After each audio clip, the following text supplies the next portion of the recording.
right. What's up, everybody in the Kevin and Nikee show land? It's time for your favorite radio show. Turn up your radios. Let's go. Yeah.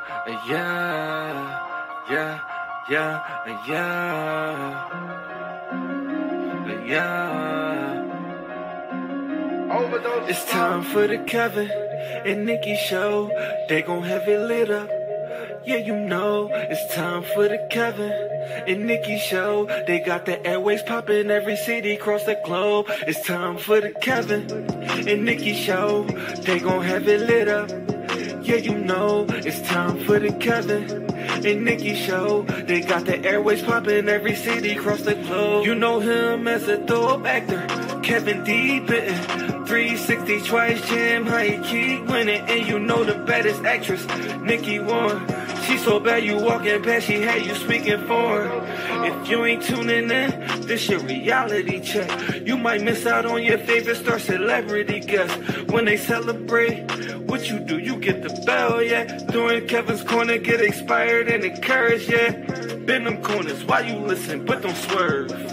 Find out what's getting on Nikee nerves. What's bothering Nikee? What's bothering Nick? What's bothering Nikee? What's bothering Nick? Keep on playing. Me and Kevin goes and we gon' get you hit. Yo, check us out on social media. In your mobile phone, we everywhere. You other stations played out like a ringtone. Follow me like Bino R-E-M-E-Y. Bino Remy. Pop like Simi. And my flow hotter. Thick a semi.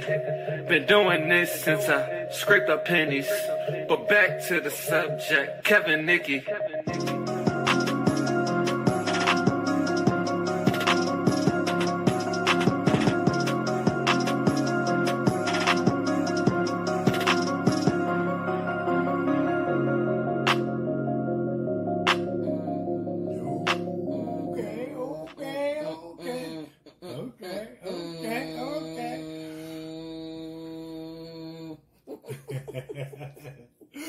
All right. I can see you in your jolly, silly mode.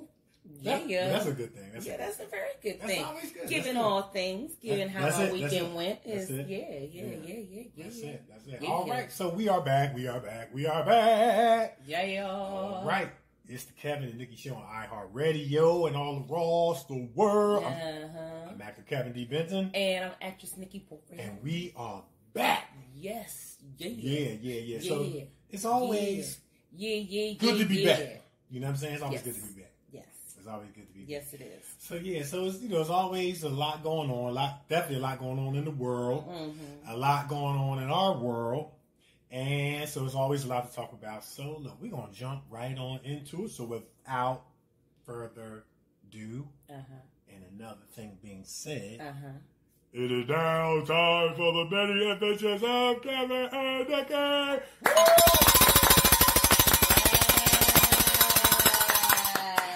Yes. Chick-a-ling-a-ling, school bell ring. Chick-a-ling-a-ling, school bell ring. Chick-a-ling-a-ling.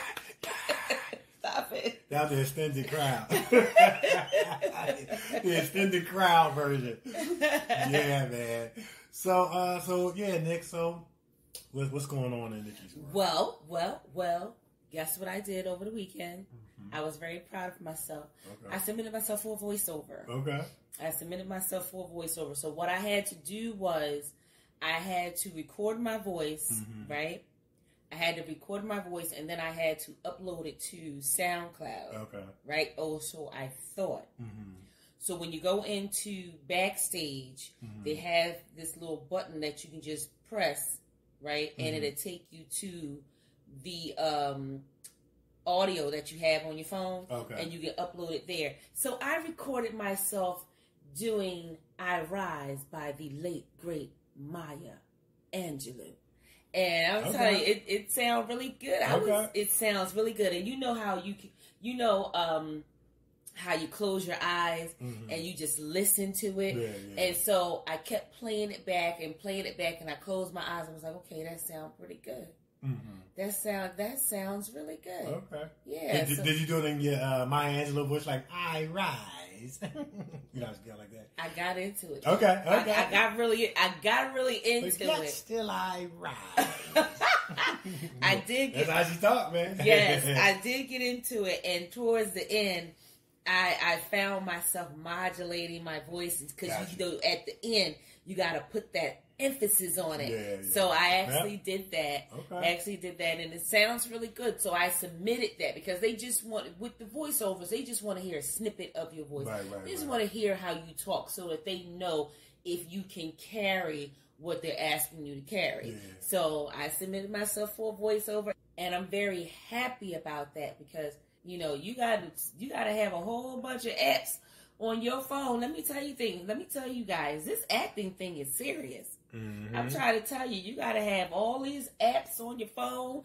Then you gotta have the Zoom on your phone. If you don't have the Zoom on your phone, hold up, you gotta have Zoom and Skype. Right. You know, it's a whole bunch of things that you have to have on your phone in order to get auditions done and in order to submit for some things. So, man, if you want to be an actor, you got to be serious about it because it's a serious business. Yeah, and you know, especially with the changes with the COVID-19 and you know the onset and overtaking of streaming, you know, you're gonna have to do a lot of auditions via Zoom, Skype, aka virtual. You know what I mean? So. You know, and you're talking about brand. You know, a lot of people think acting, you know, is just getting in front of the camera, knowing your lines, you know, showing up on time for set, having your wardrobe ready, getting in front of the camera, you know, with your scene and knocking out your scene. And it is that, but that's such a small part of it, for real. The other part of it is, you know, branding and, you know, all those things that encompasses your brand. All those things that encompasses preparation for auditions and roles, and something as small, or should I say seemingly small, as having Zoom downloaded on your phone or Skype downloaded on your phone is a big deal. What if you get a call and they say, "Hey, we want to audition you right now." And you, okay, hold up. You can't say, "Oh, wait, hold up, and let me download Zoom real quick." You know, there's some preparation as an actor, you know, and an actress that goes into, you know, being ready. You know what I mean? Being ready, being prepared. I mean, I look at acting from a lot of different facets. There's the, you know, headshots. There's the resume. There's, of course, knowing your auditions, knowing your lines. Of course, showing up to set on time, which means that you're early. Being prepared, knowing your lines, wardrobe ready, hair and makeup ready. Definitely gonna have to be hair and makeup ready now because of the COVID-19. And then hitting your marks and nailing your scene in accordance with the director's visions and the script and things like that. But it also encompasses marketing, promoting yourself, your brand. Because when people hire us, they're really hiring our brand to fit in with their brand. Exactly. And, you know, it also encompasses exercise, working out, trying to look healthy and stay fit, and taking care of your skin and your hair and all that. You know, that's all those things that go into acting. Let me tell you something, and I'm going to be really, especially for the women, I'm just going to be honest. If this is not what you want to do, don't do it. Right. I'm going to tell you right now because there's so much, like Kev says, for women that goes into it. Like the hair, the makeup, the working out. I am on YouTube every day looking for different videos on how to keep my skin clear. Right. You know what I mean? Or for different exercises to do on how to get my body in shape and different things like that. I'm always on YouTube looking for stuff. Right. This is a non-stop business. This is not one of them things where, okay, let me just jump in front of the camera. No, you got to prepare. And you know, we always see the hashtag Actors Life, you know, on Facebook, and you know, definitely among the acting community in Philly and among our friends. And it's so true because acting is a lifelong process of forever growing, developing, getting better, but never arriving. Right. Like you never arrive to the point where you don't have to continue to train and develop and improve. And so it's a lifelong process, and it's a process that you really have to be committed to if it's what you want from a professional standpoint. And I got to say professional standpoint. And then there's different levels in terms of that professional standpoint. For people who want to do it, casually or just for fun, that's fine if that's the, extent of your goal, you know what I'm saying? So I'm not knocking anybody's level, but, of course, what we're talking about is from a professional standpoint, and for those that want to do it from a professional standpoint, these are all the things that go into, your brand, marketing, promotion, just everything that we're talking about. And it's a way of life. And it is. Networking is another part of it. Networking, building your network. And I heard an old saying, they said, if you build your network, you'll build your net worth. And so, these are all the things that go into it, man. And these are things. And here's the thing. This is the thing I want to make clear. Some weeks our adventures aren't being, it isn't being on set. You know what I'm saying? And in front of the camera and doing all those things. But when you take into consideration the broad facet of acting that we just explained, we have adventures every week. Yeah. Because there's something that we can always be doing, to, in the name of acting. And that's not even counting our radio show. Exactly. You know what I'm saying? Because there's marketing and branding and extension that goes into that as well. So yeah, man. And so that's good. You got your voiceover. Got my voiceover. Did well. And then you're preparing for some scenes for a web series. Had an awesome Zoom chat. Okay. Zoom chat. Had an awesome Zoom chat preparing for a web series out, and my part has to be filmed out in New York. I believe your part was filmed in Philadelphia, so I have to go out to New York and film my section, and that's going to be good. Yeah. That's going to be good. So I got my section. Okay. I got my section. I've been going over my lines, and I got with my scene partner, Kyle. Got with him, and we started rehearsing and different things like that, so that we can be ready for when our scene comes up. And I'm gonna tell you right now, from that Zoom, all I saw was nothing but positivity. Yeah. And people who are ready to work. Yeah. That's what I saw. Yeah. People who are ready to work. Yeah. That's what I saw. Yeah. I saw the same thing. Positivity. People who were hungry, people were excited about preparation, and hey, getting with your scene partner before we get on set. Hey, let's exchange numbers and see if we can go over these lines. And hey, can you send me the scene? Since I got to do a phone scene and they already filmed their scene, I want to get the vibe so I know what kind of energy level. It was great. Good. It was great. It was really great. Yeah. I'm looking forward to meeting everybody. Some of them, we have met already and worked with before. The New York crew, but it's gonna be good. Yeah, so. Just seeing that grind, and that's what I'm used to working with. You know what I mean? Yeah. That's what we're used to working with, people who want to work. Right. You know, people who want to work. And then I did something interesting. What you do? Do I need to hold my breath for this one? No. Okay. Well, you may want to hold your breath for the next story. Oh my God. Let me go get a glass of water. Interesting. I had some friends who had some birthdays, and remember our show last week or the week before when we were saying, how about we start calling people those things that they are going to be when they grow up, and different things, like calling the children the names that they're going to be when they grow up. So a few of my... You mean like son of a business owner? Yes. So a few of my Facebook friends had birthdays. Okay. So what I did was, one of them was Quaz from our family from out in New York. Oh, yeah. He had a birthday. So, Quaz is good for directing and different things like that. So I said to Quaz on his message board, I said, happy birthday, you Oscar winner for Best Film Director. I got you. That's it. I like it. Yeah, that's it. And then another one of my Facebook friends, we had him on the show, Rashad Malik Davis, the author. He had a birthday, and I put on his message board, happy birthday, Best novelists. Okay. And they were putting up their hands. Yes. Yeah. So we got to start, we're striving for these goals. We got to start calling people what they are. Well, you know what? You know why a lot of people are afraid to call you something positive?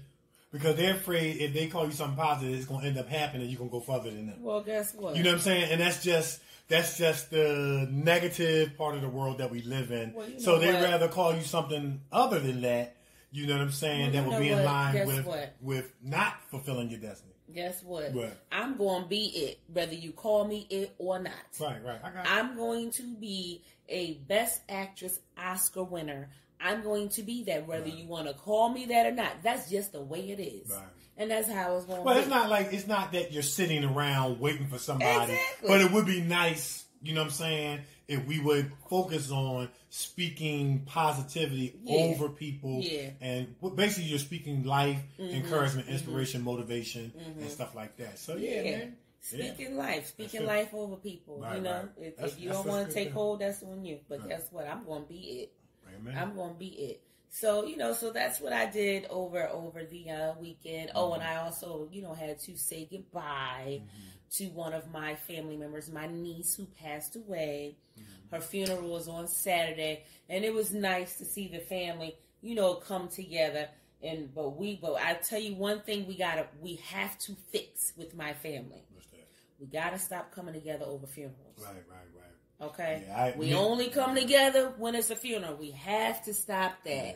We have to stop that. We got to stop waiting until somebody died to get together and want to hug on each other, love on each other, share kind words to each other, kiss on each other. We got to stop that. We got to stop that. I second that. And first, foremost, my condolences to you and your family, during your time of loss. You guys definitely are in my thoughts and prayers and sending positive energy, vibes, and, you guys' way continually. Thank you, Ken. Yeah, but I echo that, man. And see, people say, well, Kevin's in everything. And to some degree that might be true, but you never know what's motivating someone. I remember, T.D. Jakes said, sometimes it's not about what you're running to as much as what you're running from. And one of my many motivations is pretty much what you just said, and I've shared it on the show before. I got tired of my family only getting together during funerals, and it being good to see them given all things, being good to see them given the circumstance and stuff like that. And so one of the reasons that I take no days off and I drive the way that I do, and of course I draw from, my basketball disciplines, is because I'm determined that I'm going to create positive activities and experiences where the family can come together and true friends and have food, fun, family, fellowship, friends, under the auspices of premieres, film festivals, screenings, and things like that. And so I echo that. And so that's one of the reasons why I'm driving for memories. Because I'm on the blessed side of regret, as they say. And I get the opportunity to create experiences and positive experiences and things like that. And that doesn't mean I can't just invite everybody over the house, which I randomly do. Look, I'm going to pay for all the food. Everybody come over. We're going to do karaoke. We're going to watch movies, whatever. We better start focusing on giving people their roses while they're still alive. That's right. And if you have a platform out there, your platform is just not for you. It is to bring people together under a positive pretense. And so, man. So that's, it's just, that's why I drive, man. That's why I grind, man. I call the family up. Hey, we got another premiere to go to. That's right. We got another screening to go to. Right. We got a film festival to go to. We got a fashion show to go to. I just enjoy creating those experiences. And it's just, I put that responsibility on myself. Yeah. And so one of the things I did was I took care of all of the flowers, pretty much the floral arrangements for my niece. And what I did was I did it differently. Okay. The floral arrangement wasn't your typical funeral floral arrangement. I did the floor arrangement in a way where I can turn around and give each of the vases to all of the women. And I gave one to my mother. And so what I did was I had them all come up front, and I gave them all these beautiful bouquet of flowers that were in these vases. And what I did was I had the funeral director strategically place those vases in the way that I was going to give them. So I had her grandmother come up, my mother, which is also her grandmother. I had her mother, and I had her 2 aunts, and I had myself. And I made them all stand in front, and I gave them all the vases. And everybody was like, wow, that is so different. And I gave them the vases, and I said, these are to you from her, and she wanted you to have them, and she wanted you to keep them forever. So they were like forever flowers. Okay. That's what they were. And they all bust out crying, you know, because when you go to a funeral, what you do, you leave all that stuff there. Right. But I gave them something that they can take with them. And then I took the bigger piece, and I took the bigger piece home and put that in vases and placed them around in my living room. And what you do is, after you keep them for a few weeks, you take them out and you turn them upside down so everything can drain down, and then you spray some holding spray on them, and you'll keep them forever. And they appreciated that. And that was like a gift to them from her. Right, you know, she died so young. So that was a gift that they truly, truly, truly appreciated, you know. And that was done in love. You know, when I got the flowers with them in mind. You know what I mean? And that's what it's all about. Loving on your family. That's what it's all about. Even in the midst of sorrow. But we do got to stop coming together for funerals. We do have to stop that. I agree. Yeah. So what did you do? Well, of course, the Zoom meeting that we had, like I said, was very, very positive, very, very inspirational, very, very motivational. So like I said, I've already filmed one scene. I'll have another scene coming up as well. That was real, real positive. So speaking of family coming together, so I had another Zoom meeting. It was a family reunion planning meeting that we did over Zoom. And I got to give a shout out to my big cuz, Lordy Price, man. He was waiting years and years and years and years for a kidney transplant, and he got it last week. Yes, that's it. Woo! Yeah, man. That was positive news. And so we were supposed to go over his house to have the family reunion planning meeting, but the doctor's orders was, you know, it wouldn't be safe to be around a lot of people during this time with the COVID-19 and all that stuff. Yes. So we did it over Zoom, and it went real, real well, man. It was like he was happy. Yeah, he was very, very, very happy, man. Very, very happy. I mean, you know, sometimes it takes a long time for people to get kidney transplants. Yes, it does. They stay on dialysis for years. And so, yeah, man, he got his kidney transplant. We had a good family reunion planning meeting. It's going to be, they're planning for 2021. So they're doing it in advance.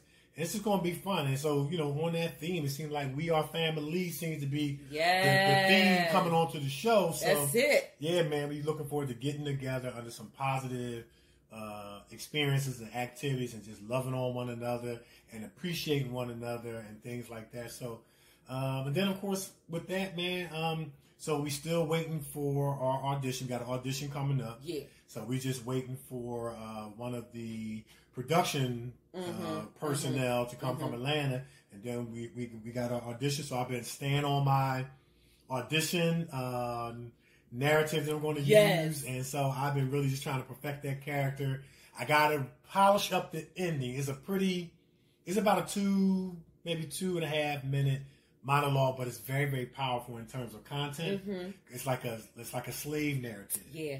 And it's about this little boy who's reminiscing about the time he was separated from his mother, and she was sold. He was separated from his brothers and sisters. So I'm putting my mindset in the moment. You know, I've watched a couple slave movies, like 12 Years a Slave. You know, kind of get in that mode, and then, but it's coming along very well. I'm looking forward to nailing that. And you got a slave narrative. Yes, but you know what? What? I'm thinking of changing it. You changing it? Okay. And I'm going to tell you why. Why? I really got into that poem by Maya Angelou. Well, do that one then. Really got into it. Yeah, I did. So I think I'm going to do that. Okay, yeah, I think I'm going to do that instead. That'll fit. I think I'm going to do that instead. So I'm going to lock that in. Because I really got into it. Okay. Just, trying to get it ready for the voiceover. Right. So I think, and I was like really feeling it, right? So I think I'm going to do that one. And you know what? The thing about it is, if you feel it, those that are listening are going to feel it too. So, and that was one of the things too about the, the monologue that I'm going to do. I was kind of feeling it, you know what I mean? And just kind of drawing from, movies I've seen and, trying to put myself in that place and what would it be like if, I was separated from my mom and saw my brother and sister being sold and being taken away. You know what I mean? You put yourself in that frame of mind, and and you find yourself getting a little upset and angry a little bit too. You know what I'm saying? So I had to snap back out of it. Snap back out. I had to take a break from it for a couple of days. You know what I mean? Yeah. But I'm gonna get back into it, and I'm looking forward to that.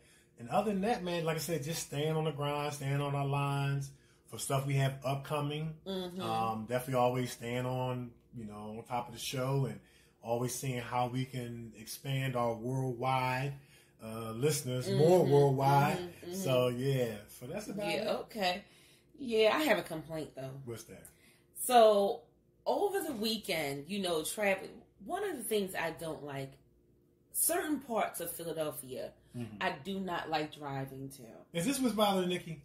You know what? Okay, yeah. Go ahead. But give us the prequel. I'm gonna save it. Give us the prequel because we gotta get into this. Okay. I need Jesus. Okay. I need some help. Okay. I need some help. Y'all gotta help me. So we're you know what? Yeah, this is what's bothering Nikee. I'm gonna save it. Okay. I'm gonna save it. All right. Well, look. Let's tell them where they can find it. And I'm sure we'll get to that part later on in the show when we get to the segment called "What's Bothering Nikee." So we already got it. We already got the title. Y'all got what I mean? So we'll get to it. So, yeah. All right, come on. Tell them what. All right. So, look, gang, we just want you guys to continue to go and flow and show and grow with us.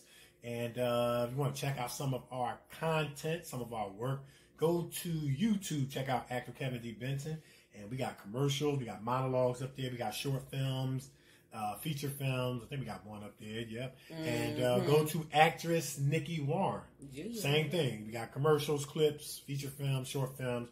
And between the two of our YouTube channels, you can check out the multi-award winning The News. It's a really, really good short film. And I'm not saying it because I'm in it. I'm saying it because it's a really, really good short film. And you talk about making you feel, it's going to really, really move you. And, Nikee did a phenomenal job. She was the lead in it.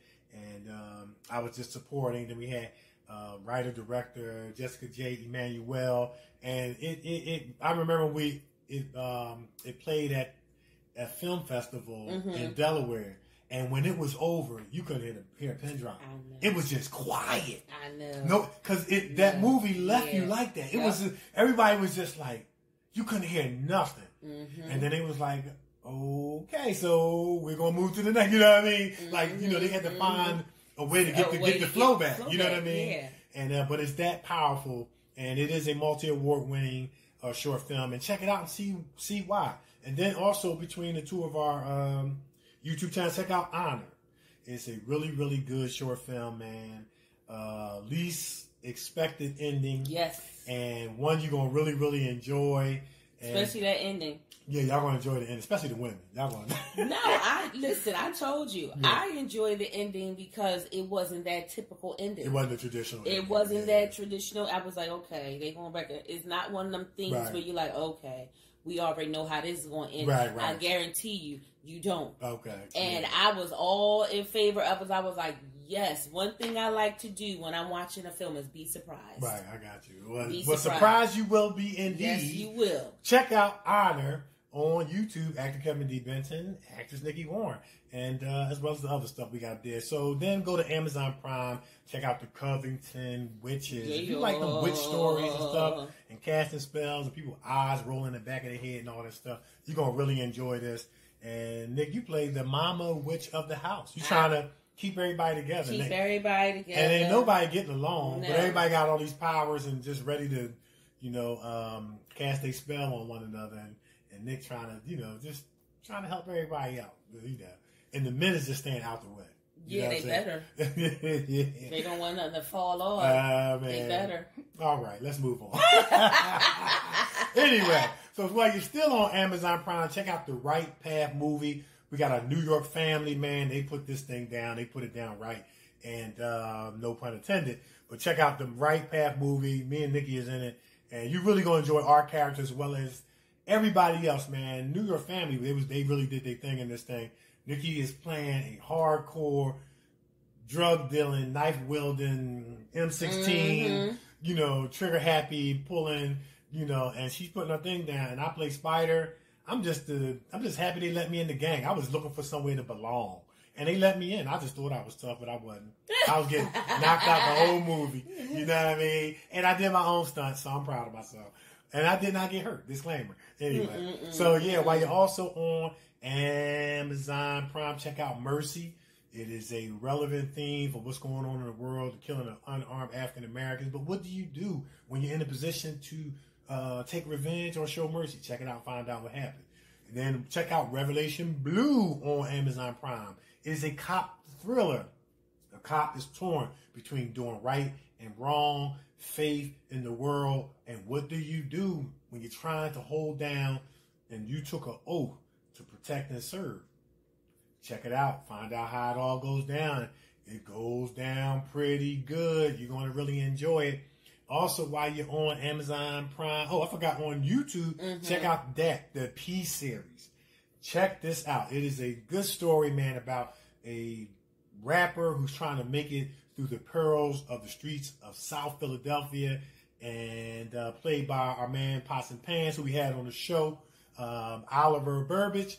And Nikee plays his mom, trying to stir him in the right direction, keep him out of the streets, keep him on the path of positivity, but letting him know, hey, you got to watch your back and all this envy and jealousy out here and stuff like that. And Nikee put her thing down, man. Yeah. Nikee put her thing down. Yeah, man, you should check it out. So, and then while you're on Amazon Prime, also check out, what else is on Amazon Prime? We got Single and Anxious. They got season 1, 2, and 3 up there. I'm in season 3. I play Ronald. I'm in episode 2, 3, and 10. And I'm just a father, a loving father, man, just trying to raise a daughter in a world where things don't always go right. And then things don't always go right for me. But I'm so concerned about her that I'm keeping my stuff from her. But she eventually finds out. There's some emotional conversations that go down that I think is really, really going to move you. But there's a lot of lies and lust and love going on with that other stuff with the other young people in the movie. That's like an older person does. With the other young stuff, young whippersnappers going on in the movie. People making up and breaking up and all that other stuff. And dating this one and that one. But it's a really good series. You really, really going to enjoy it. And then go over to Stars. Check out Jason's Letter. It is a relevant movie. It has a theme that's relevant to this day and age. The killing of unarmed African Americans. And a little boy, he comes up with a solution by way of a research paper that he did for his class that involves statistics. And those statistics are released in the movie, and it's based on a true story. And I think that if there were ever a time to implement his statistical findings, it would be now. Because it would definitely improve and or serve to solve what's going on. So check it out, star-studded cast. I mean, I hate to start calling names, but Vivica Fox is in it. Quentin Aaron from The Blind Side. We got Nikee and I. We play parents in the detention scene, resorting to our traditional parenting skills. Yeah, back in the day. You know what I'm saying? Back in the day, parenting skills. And Nakia Dillard is in it. Claudia Jordan. We got Brian Hooks. Paul Anthony is in it. Brian A. Wilson is in it. I mean, it is a star-studded cast. Lizardo is in it. I tell you, I know I'm going to leave some folks out. It's just a great movie. Philly held their own. Shout out to Terrence Takeem, who was the writer-director of it. And what I found out was that there was some Congress that was interested in the movie and is interested in actually passing as a law the stuff that was in the That's research. Right. That's right. Research. We're hoping that we can serve as a part of the solution and not be a part of the problem, man. And the movie was also recognized on Black History Month. Mm-hmm. That was neat. That was awesome. Yeah. That was awesome when I saw that. Yeah. Yeah, that was real neat. Yeah. Man, you know. So what else we got? That's it. Are you sure? Yeah. Oh, we got. Oh, did you say the right path? Yeah, right. I said the right path. Okay. Did you say? Yeah. You probably did. We got Old Head. The series on that's Amazon Prime. It's also on YouTube. You can binge watch that, and it's a really, really good web series about what's going on in the inner city. And this TV series keeps it real about what's going on, from politics to poverty to joblessness to crime that's going on, and how the old heads in the in the neighborhood, they were staples of the neighborhood. Mm-hmm. You know, they may not have that much education. They weren't famous, but they were out there telling the young boys, hey, y'all need to stop this violence. Y'all need to get y'all education and do better. You know what I mean? So, yeah. And then check out The Recession. The Recession web series on YouTube as well. You guys will really, really enjoy that. It's a really good crime drama. And, I forgot to mention earlier in our adventures that it's always a waiting game in acting. So, we were contacted by a production company who was interested in us being a part of their crime drama. Yeah, praying on that. Yeah, so anytime they reach out to you, that's a positive. Yes. That's a positive. Yes. And so we're waiting to hear. Yeah, so we're waiting to hear from that. They got a major worldwide known rappers in the movie.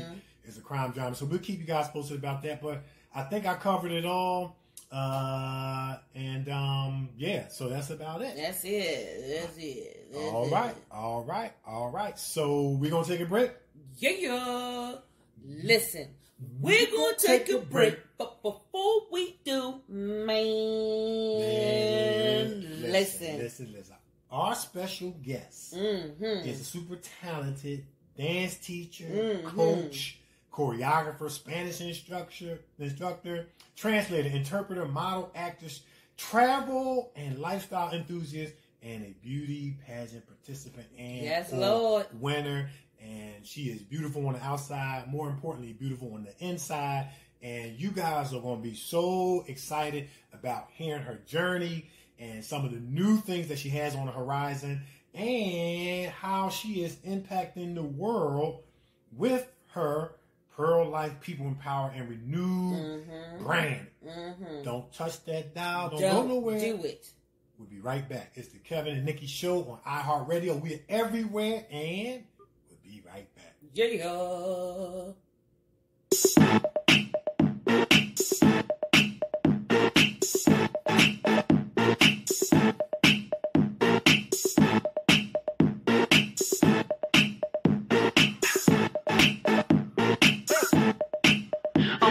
Sexy back, yeah. The mother boys don't know how to act, yeah. I think it's special what's behind your back, yeah. So turn around and I'll pick up the slack, yeah. Take 'em to the bridge. Dirty babe, you see these shackles, baby, I'm your slave. I'll let you whip me if I misbehave. It's just that no one makes me feel this way. Take it to the chorus. Come here, girl. Go ahead, be gone with it. Come to the back. Go ahead, be gone with it. VIP. Go ahead, be gone with it. Drinks on me. Go ahead, be gone with it. Twerking with. Go ahead, be gone with it. Look at those hips. Go ahead, be gone with it. You make me smile. Go ahead, be gone with it. Go ahead, child. Go ahead, be gone with it. Get your sexy out. Go ahead, be gone with it. Get your sexy out. Go ahead, be gone with it. Get your sexy out. Go ahead, be gone with it. Get your sexy out. Go ahead, be gone with it. Get your sexy out. Go ahead, be gone with it. Get your sexy out. Go ahead, be gone with it. Get your sexy out. Go ahead, be gone with it. Get your sexy out. I'm bringing sexy back. Yeah.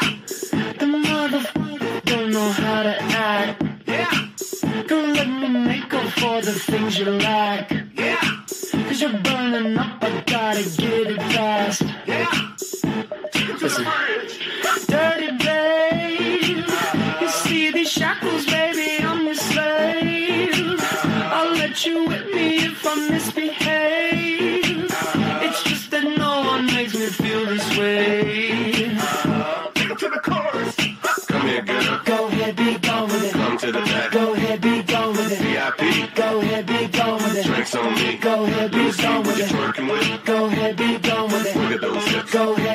gone with it. Make me smile. Go ahead, be gone with it. Go ahead, child. Go ahead, be gone with it. Get your sexy on. Go ahead, be gone with it. Get your sexy on. Go ahead, be gone with it. Get your sexy on. Go ahead, be gone with it. Get your sexy on. Go ahead, be gone with it. Get your sexy on. Go ahead, be gone with it. Get your sexy on. Go ahead, be gone with it. Get your sexy on. Go ahead, be gone with it. Get your sexy on. You ready? You ready? You ready? Yeah, I'm bringing sexy back. Yeah. Watch your eye attack. Yeah. If that's your girl, better watch your back. Yeah. Cause she'll burn it up for me, and that's a fact. Yeah. Take her to the chorus.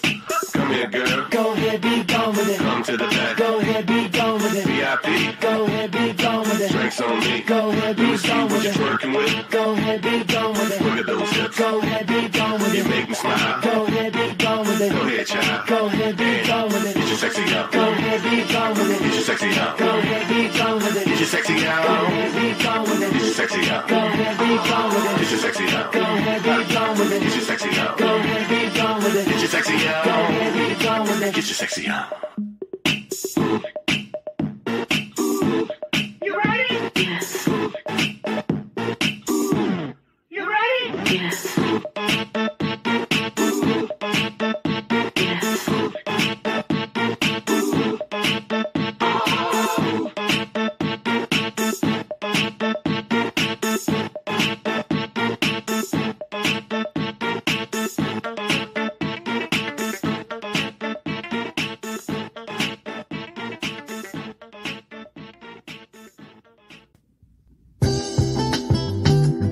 Satisfy your sweet tooth with some tasty treats from the Brownie Shop. Fudge cupcakes, sweet potato pie, freshly baked bread, homemade ice cream, creamy chocolatey brownies, and much, much more. Check out their full menu on Facebook Brownie Shop or Brownie Shop 2019 Instagram. Get your next dessert from the Brownie Shop. Your sweet tooth will love you for it. Urban Elite Beauty LLC is an online urban beauty supply store that serves both men and women in urban communities. Our goal is to provide quality beauty solutions for our culture and community. Most importantly, we want to instill in our friends the importance of loving thy hair, loving thy skin, and to love thyself. Check us out on social media, on Facebook at Urban Elite Beauty, on Twitter at DBenton71, on Instagram at Urban_Elite_Beauty, and for more information, go to our website at www.urbanelitebeauty.com or email founder and CEO David Benton at dbenton@urbanelitebeauty.com or call 609-217-5292. Check us out and see what the Urban Elite Beauty experience is all about. All right. Yes. That song, bring your sexy back. That song made me want to put on a suit. Instead of walk the runway, walk the hallway. Listen, let me tell you something. I remember when this song came out. That was the song on every single runway. Them models was walking down that runway. You can't help but jam. See, I couldn't be up there. See, that's what I said. They couldn't have me up there. See, I'm not on that level. Yeah, they couldn't do it. I got to walk the hallway, not the runway. Listen, you know what I'm saying? I couldn't be up there because I twerk my way all the way down to the end, twerk my way back up. But I'm just saying. Yeah. I'm just saying, it's the beat that makes you just want to strut. It makes you want to strut. It definitely makes you want to strut. Yes, it's the beat. It did. They played this song at the Victoria's Secret beauty pageant. Okay. Man, the models, all you saw was some hips. Boom, boom. I'm like, look at these girls. Okay, I mean, they were jamming. I love it. I heard, and we gonna talk to Diana. Yes, we're gonna ask her. But I heard it has a lot to do, I guess, with attitude. Yes, that your attitude has to permeate to the audience as you're walking. Like you gotta own that walkway. You have to own it. You have to own it, and every step you take is like a step of confidence. Right. Okay. Yes, now if you ain't got no confidence, you won't slip and fall. Okay, that was gonna be my next thing. You cannot slip and fall. No, you cannot slip and fall. Please, ladies, don't slip and fall. That's it. Please. And if you do fall, just make it part of your routine. Like get down there. How you do it? Get down and roll around. Just roll around a couple times and then bounce back up and then start strolling again. You know what I mean? Throw your leg up in a pose. Nobody never knows. Nobody will never know. Anyway. Ooh, that'd be, hey, look. You gotta do what you gotta do. You gotta do what you gotta do. But hopefully nobody won't fall. Yes, but I enjoy the pageants. I enjoy watching them strut their stuff. Okay. I really do. I enjoy it. I don't so much look at what they're wearing. Okay. I like to see them walk. Okay. That's what I like. I like to see them walk because they own that runway. They own it. It. Naomi Campbell, man. Now, I'm going to say this, too. What? Now, I heard, and it's just what I heard through the grapevine. You're going to ask Diana about that. Like, it's like the outward beauty and what they're wearing and the owning the runway. But I heard there'd be some cat fights going on in that dressing room. It does. So I might have to start making my cat sounds. You better not. I gotta start making cat sounds. I'm gonna make them early. You get on my nerves. Anyway, let's get our special guest on the line so she can clear all this up. Yeah, she gonna clear it all. Yeah, she gonna clear it all up. All right, so are we ready? We ready for our special guest? Yep, we are ready. Listen, our special guest is a super talented dance teacher, coach, choreographer, Spanish instructor, translator, interpreter, model, and actress. She's also a travel and lifestyle enthusiast and a beauty pageant participant and winner who lives in Foster City, California. But she was born and raised in Mexico by her Chinese mother, where she began her very first Chinese New Year celebration with her family in Marlos, Mexico. Our special guest moved to San Francisco Bay Area when she was 12 and started joining Asian and American pageants at the age of 19. And some of the pageants that she participated in and or won were the Miss Asian America, Miss Asian Global, Miss Tsingtao, Miss Redwood City, Miss San Mateo, Miss San Francisco, just to name a few, and eventually she got the opportunity to participate at the state level at the Miss California for the Miss America program. Our special guest later began teaching languages in private schools around the Bay Area and eventually got married to her husband, Kyle, who is a Bay Area custom home developer and designer, and together they have traveled to over 45 countries as a travel and lifestyle enthusiast. They travel quite frequently. With the last 3 trips they began taking to Africa for their honeymoon, to Europe and Southeast Asia. And on their most recent road trip across the USA, they have even hiked Kilimanjaro together. Our special guest took the leap of faith to begin her own self-care and sustainability lifestyle brand with the help of her husband Kyle, called Pear Life, People Empowered and Renewed, which focus on the empowerment and regrowth of people all over the world in self-care and sustainability. And in addition to all of this, our special guest is beautiful on the outside, but more than that, she is beautiful on the inside and loves life. She loves to laugh and having friends. So, who are we talking about? We are talking about none other than Miss Diana Noriega Weng.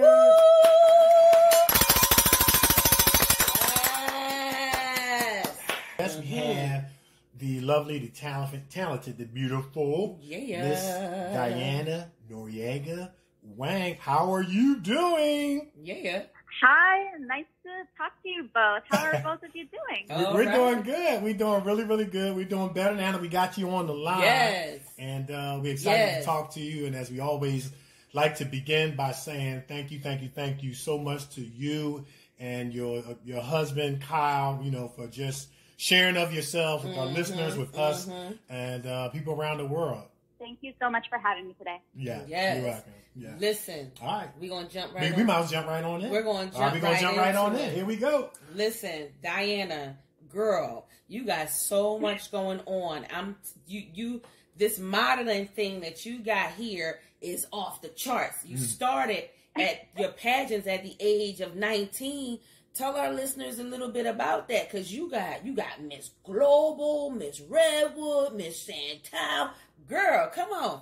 Thank you. So actually, at the age of 19, which is what people consider a little bit late to start pageants, they start usually when they're children, but I wanted to make sure this was a decision that I made myself, and I wanted to get into it myself. And I knew that from early on, I wanted to create a bigger impact in my community. And my idea of that is to be a type of role model for other young women in my community as well. And the thing that I realized is that there weren't a lot of different types of representations in the different pageants in the Bay Area at the time.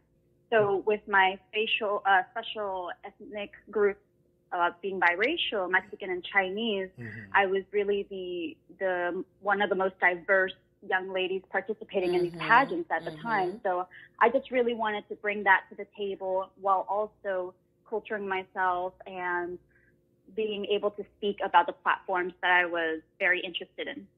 Awesome. Nice. Love it. Yeah, that's Love awesome. it. That is Love awesome. it. Now, now you won. You participated in a lot of them. Some of which Nikee just just mentioned. I'm sorry, but you won Miss Tsingtao and you won Miss Redwood. Maybe you've won some more, but I know you definitely won those two. So tell us a little bit about the Miss Redwood pageant. And we saw the pictures. You had your hand all over your mouth like you were shocked that you won, you know. And then tell us a little bit about the Miss Tsingtao pageant as well. So going into the Asian pageants, first of all, in the Bay Area, there's quite a few, and they have around maybe 20 participants at the time. I almost really did feel like the fish out of the bowl just because I was the only one that was biracial in these very traditional Asian pageants. And so when I first won my pageant, Miss Tsingtao, which is basically a Bay Area, it's been longstanding for quite some time type of pageant, I was shocked because I really did not expect it at all. All these women are so capable of winning themselves because they are beyond qualified to be the recipients of, you know, the prize and all of that. But when they called out my name, I didn't even move. I mean, I didn't even react because, like, how would I win? But I was shocked. I was surprised. And the way that I was announced in all of the events that I went to, all of the Asian events, being able to speak Chinese, being able to speak Spanish, and being able to have people see the diversity within the Bay Area was just such a pleasure for me. Awesome. Nice. Yeah, it was awesome. I saw the picture. You know, you had your hand over your mouth. It was one girl standing behind her, like, yeah, she won. You know what I mean? Yeah, she won. Now, anyway, we're gonna put the picture up too. We're gonna circle her face. Anyway, no, we're not gonna do that. No, we're not gonna do that. But yeah, but definitely, congratulations. You know, you're such a I want to say a pioneer. You know, you know, we hear you keep mentioning, you know, about being biracial, and diversity is such a beautiful thing, and it definitely needs to be embraced. And it's a beautiful thing in the world, and you're such a trendsetter and a pioneer, you know, in these beauty pageants. Yeah. And then I also see, so much. I also see that you participated at the state level for the Miss California, the Miss America program. How was that? Oh gosh, that was intense. I thought Asian pageants were intense, but for the Miss America program, they are beyond, because these women are ready to go. I mean, they are ready to be the next Miss America. Wow. They have been groomed and trained their entire lives since they were little, and a lot of them just know to the T what to do, what to expect, and what to say. And I went in very, you know, I mean, as a novice, really, I really didn't understand how different the Miss America program was going to be from all the Asian pageants I had done. So first you have to win a local level, maybe the city that you live in or a neighboring city. If you win that, you have the chance to go to the state level Miss California. And so I really wanted to represent the county that I lived in, which is the San Mateo County. And so once I got that, I was able to go to Miss California. There were around, I guess, 52 contestants, which was such a huge number. And they were the most polished people I have ever met in my entire life. And I was quite intimidated, actually. But the big takeaway that I got from participating there was how knowledgeable in current events we must all be. I mean, they made us make sure to study the news every single day to know what certain policies were, what was going on in the world. And because of that, that really forced all of us participating in the pageant to know what our morals, our values are, what we stand for, what platforms are near and dear to our hearts. So the pageants and the whole organization really set that in me. So now I know myself inside of out because I'm supposed to present myself in a very professional and poised way. Okay. Yeah, you kind of answered some of what was my next question going to be, because I flipped through the channels a couple times and went past a few pageants and stopped and kept going. No, I watched a few, and they asked them questions about how do you feel about this and how do you feel about that? How do you feel about that? And I wanted to ask you, you talked about training. What goes into training? And then if you could talk about that, like you talked about how the young ladies have been trained since they were younger. What goes into training to lead up to trying to win a pageant? And then in terms of what they're looking for, like as far as what's near and dear to your heart, are they looking for you to be like involved in charities? Definitely making the world a better place is one of the continual themes. So if you could just talk about like what goes into training and preparation, and then what are they looking for that they want you to endorse or be a brand ambassador of? Yeah. Right. Well, for the longest time, the traditional pageants started off, especially for the Miss America program, started off as a swimsuit competition, right? It was on the boardwalk, and that's how it started. That's how it began as a beauty pageant, really.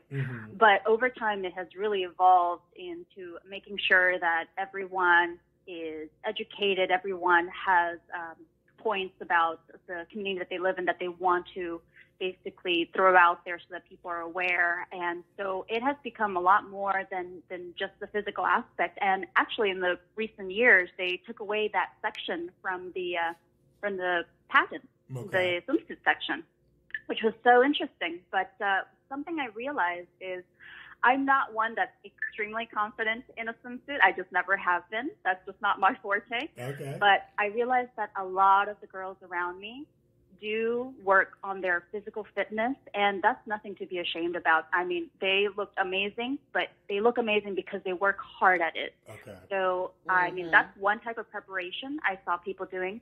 Another type is we need to have a talent. So we have a talent that is able to be performed on stage, and that is something that everyone must work on their own time, and to be able to perform a 2.5 minute talent is another type of preparation. Okay. The other one that a lot of people don't see, and they only see a tiny fraction of it, is when you see the Q&A happening on stage, they're only asking one question, right? But what a lot of people don't see is before pageants even start, there is kind of like this judge interview where you are there in front of a table full of judges, and you have an interview with them for about 15 minutes. And they ask you lots of questions, everything about your bio, your resume, what you're passionate about, what you want to do in 10 years, anything from political issues to environmental issues. And all of that, they also grade you on, basically, on how you answer and what types of things you can bring to the table, and how you can be the next Miss America. And all of those calculations go into the final score of the night. Got you. Wow. Well, yeah, that was just an awesome education on kind of what goes on and what goes on behind the scenes. One of the things I know I've always wondered, there's a premium put on outward beauty. Is there any way, how do they measure what your inward beauty is? Is it based on the way that you answer the questions? Because, I've heard some horror stories that, these women, who have outward beauty, but, in the dressing room, there's a lot of cattiness going on, sometimes negative attitudes, envy and jealousy. And of course that wouldn't be unlike in any other profession or anything like that. But I was just kind of wondering, you know, are they putting more of a premium as the pageants evolve on inward beauty that they're able, I guess, to measure by how you answer the questions or the things that you're involved in? And have you ever, you know, experienced any like cattiness or negativity in the dressing room, and how did you handle that?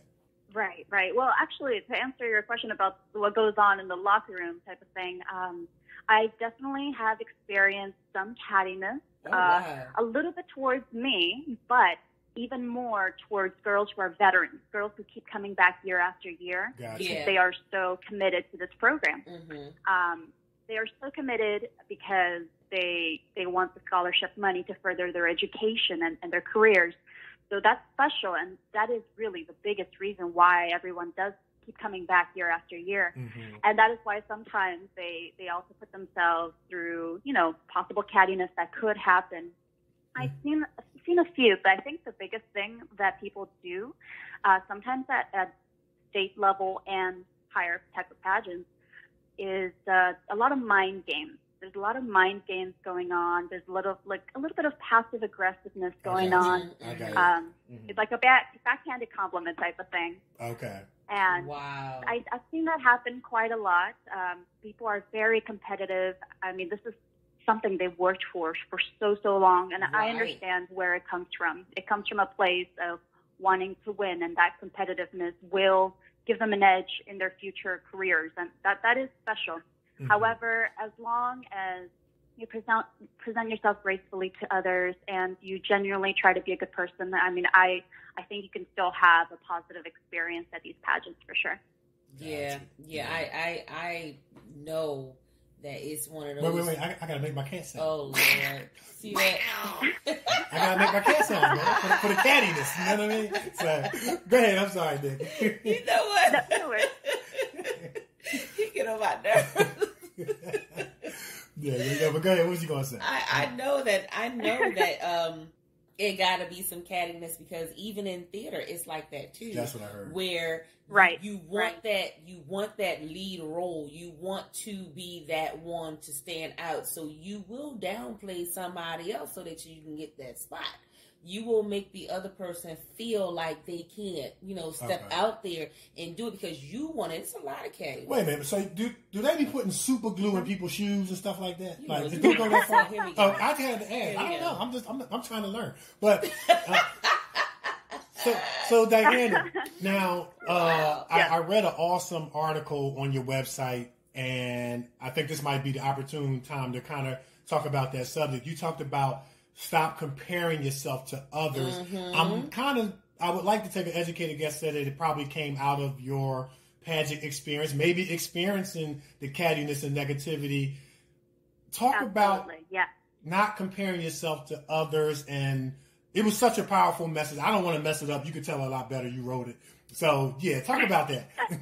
You know what? I wrote that article because of my experiences in the pageant, and I realized that coming out of it, comparing ourselves to others, I think it's going to happen to everyone at some point in our lives. And it's one of those emotions that can really destroy you and can really dampen your mood if you think about it every single day. I mean, you're always going to think the grass is greener on the other side, but something I learned is that every person is different, and even if two people are going for the same job or two people are trying to start up the same company, what's going to make you different from the other person is you. Right. You're going to bring something different to the table. So even if you're both making the same type of product, I mean, no matter what, you have to remember that your personality and the type of person you are is going to go into that product, which in essence will make it different from the other person. And I think a lot of people don't realize what types of skills and talents they have. It really takes an experience like a pageant to bring those questions to the table, so you're able to really do some self-exploration and understand yourself really well. So after people are able to realize what their skills and talents are, then they're finally able to see that, you know what, I don't have to compare myself to someone else. My success will get there when I work the hardest, when I least expect it, it will come. And I think a lot of people also try to measure their success by a certain age, like a certain type of factor like that. They put age as a factor. They put a certain type of career path that someone else is on, but that doesn't necessarily affect you. Right. So I think that we're in that type of society where that's what people look like. But in its essence, everyone has their own timing and everyone has their own plan in life. Right. You just have to let things come. You've got to work hard, but you have to let things flow. Mm-hmm. She got it. She get the That was beautiful. Yes. I feel a cleansing. I feel a cleansing after that, man. You know what I'm saying? Let me ask, that was confirmation. Let me ask you a question, Diana. When you've been a seasoned model and you know the ins and outs and you know everything to expect, are you like holding classes for young women who may want to jump into modeling, where you're able to educate them not just on walking the runway but the behind the scenes as well? Well, I've actually in the past 2 years I've been kind of in a way coaching and training a couple of young women who have participated in pageants, who have gone into modeling and acting through agencies. They've asked me, how to get into it, but also how to stay yourself while in the process, because a lot of people do get lost in the process. So I have been doing that in the past, and I hope that it taught them something beyond what their actual, what the actual thing they want to get into. Right. And I hope that they take that with them. But I also do eventually want to put motivational speaking within my platform, within my business that I've just started last year. Okay.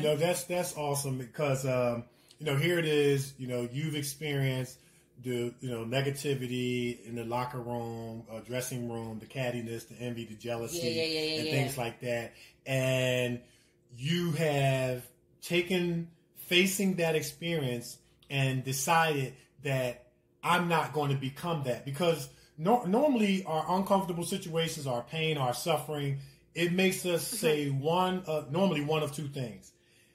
They treated me this way, so I'm going to treat everybody the same way I was treated. Or it's going to make you say, they treated me this way, and I don't want nobody to feel the way I did. And in fact, I'm going to coach them, mentor them on how to get around it, get through it, get over it, and things like that. And that appears like what you're doing. They call it being tackled and falling forward in the context of football.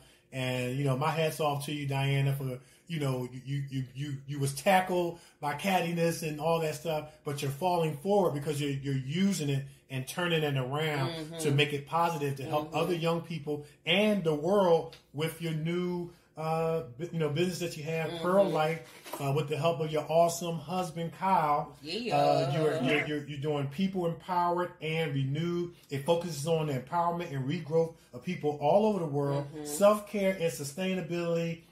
Please talk about that. Okay, well, the whole idea got started with a very funny situation. I was a teacher before this for about 6 years. And that was enough time for me to know I really wanted to give myself the time in that profession to know if this is what I really wanted to do. And while I enjoyed teaching so much, I had an epiphany one day. It was actually the week when I was getting my wisdom teeth removal. And, it's a very painful process. Don't remind me. I got a dentist appointment coming up anyway. But go ahead. I got to get a wisdom tooth pulled. Thank you, Diana. Just thank you. No, go ahead. Well, it was that week, and I had to request a week off of work to be able to heal properly.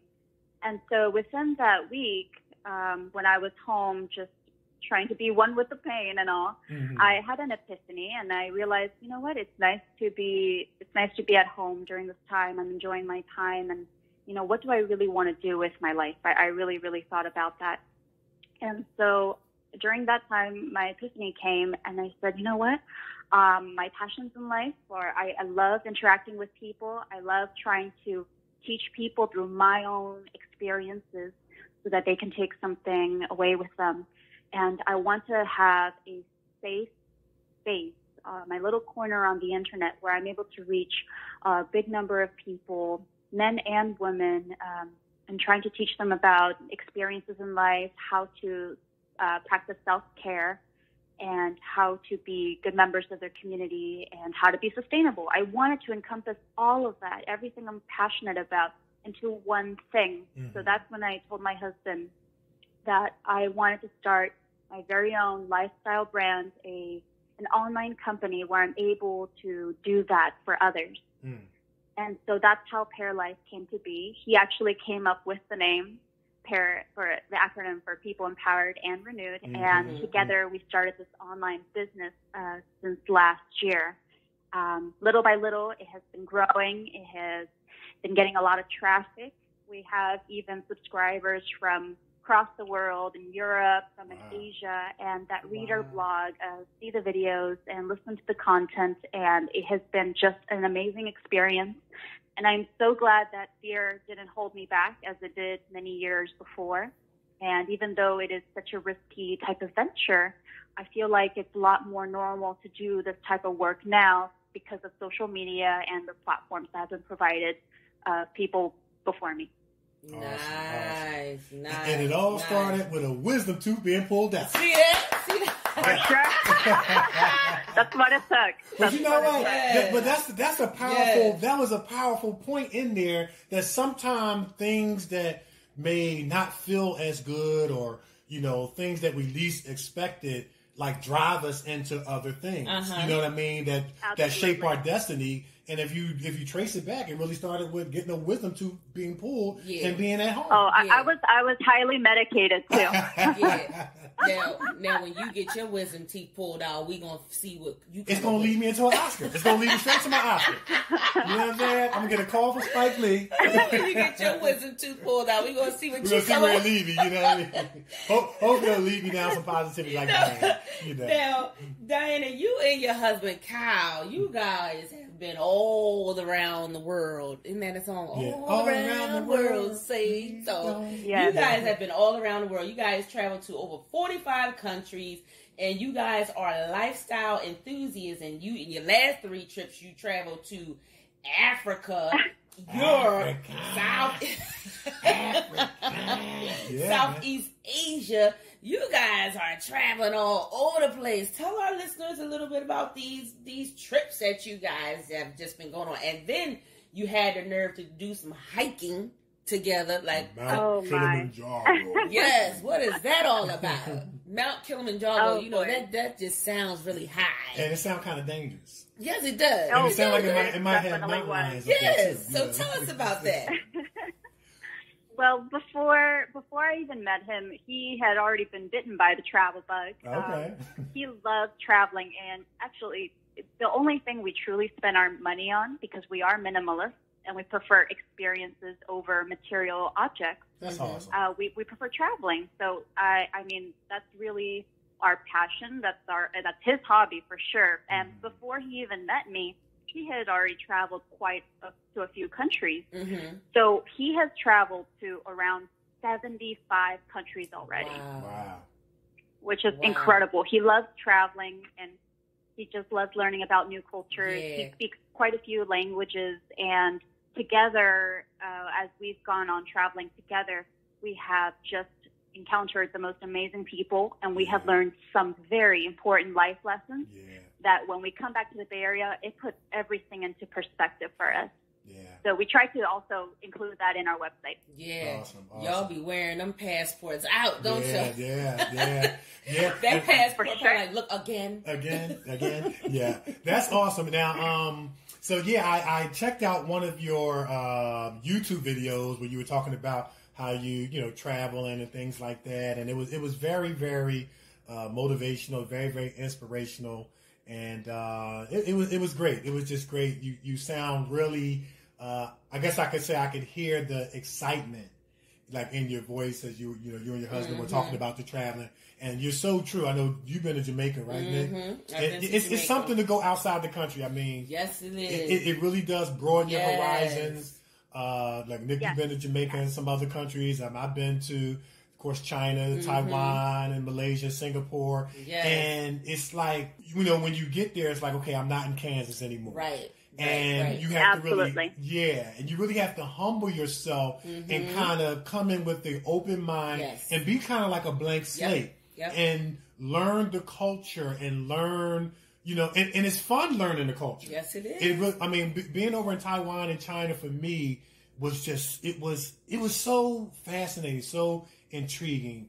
I really love Asian culture. It was just so fascinating, so intriguing. And one of the big things I learned was that family and food is a big deal. Yes, and the way that they do it, and the way that they do it is like all the food is brought to the middle of the table. You have your plate, your bowl for shoveling, you have your chopsticks, and you go from the middle to your bowl or to your plate. But it's about family. It's about food brings family together, and it's important. And it was just so fascinating to experience the love and the connectivity, as well as, eating with chopsticks and things like that. I mean, come on, I'm from Philadelphia. I'm eating with chopsticks. Yeah, it was just really, really great. It really broadened your horizons. And I try to tell the young people there's life outside your neighborhood. I say it all the time. It is not a vacation unless you travel outside the country. That's right. I say it all the time. That's a great thing. Listen. You got to trademark it. I am. It's not a vacation unless you travel outside the country. That's right. I love it. Anytime I can get on a plane and go to a different country, I love it. I'm all for it. Now I have to ask this, like, what? Me and Nikee, we are like amateur hikers. We're amateur hikers. Listen. So to go to Mount Kilimanjaro, tell our listeners like what that was like. Like I'm comfortable with the little bike trail with my little book bag on with my bottle of water. That's it. But this seems a little bit more advanced. So tell us a little bit about that. So just a couple of years ago, it was his 30th birthday. He was celebrating his 30th birthday, and I knew from years before, when that big day comes, I have to give him a special gift, right? And because he loves traveling and he's an amazing outdoor type of person, he just loves anything outdoors. So I thought, you know what, I'm going to give him the ultimate 30th birthday present and buy him the permits to climb Kilimanjaro and have the company, there's a company that you can have their services go with you to climb this mountain, to have guides go with you. So I thought, you know what, I'm going to gift him that as his birthday present. So when I surprised him with it, he was just amazed. He was shocked. It was just the best thing he'd ever received. And then he turned to me and asked me, I'm so excited we're going to do this together. And I thought, wait, so what, me? What? No, what? This gift is for you. What are you talking about? Like, I'm not a hiker. What? I mean, I would go to Africa with you, no problem. But me hiking for 7 days, the third highest peak in the world, I don't know. I know. How about that? So he had this glow in his eyes. So I said, okay, I'll try my best to do it. So for a whole year and a half, basically, we were training together. We were doing all types of hikes everywhere here in the Bay Area. We also even to get exposure to higher altitudes because Kilimanjaro is 19,000 feet and over. We even flew to Colorado to just have some practice in high altitude locations. And so beyond that, we even put on these oxygen deprivation masks because once you're up there, you need to be able to control your heart rate, be able to control your breath, because otherwise people can panic and get altitude sickness, really. Right. So we did lots of training. We went over what we're bringing with us, everything. And when we finally went to Africa, not only did we celebrate our honeymoon there, but we actually did the hike, a safari, and a couple of other big ticket items there. So when we went there, I was so nervous because I am not a hiker. I'm really, really quite a novice hiker. And to be able to do this, I was just really nervous. But I was trying to take it day by day and, try to be okay with being uncomfortable. And every day was okay. I mean, I had trained for it for quite a few months, so I was fine. And I said, you know what, I might be able to do this. But suddenly, as we keep going higher and higher, the weather gets colder. The temperature just suddenly starts dropping.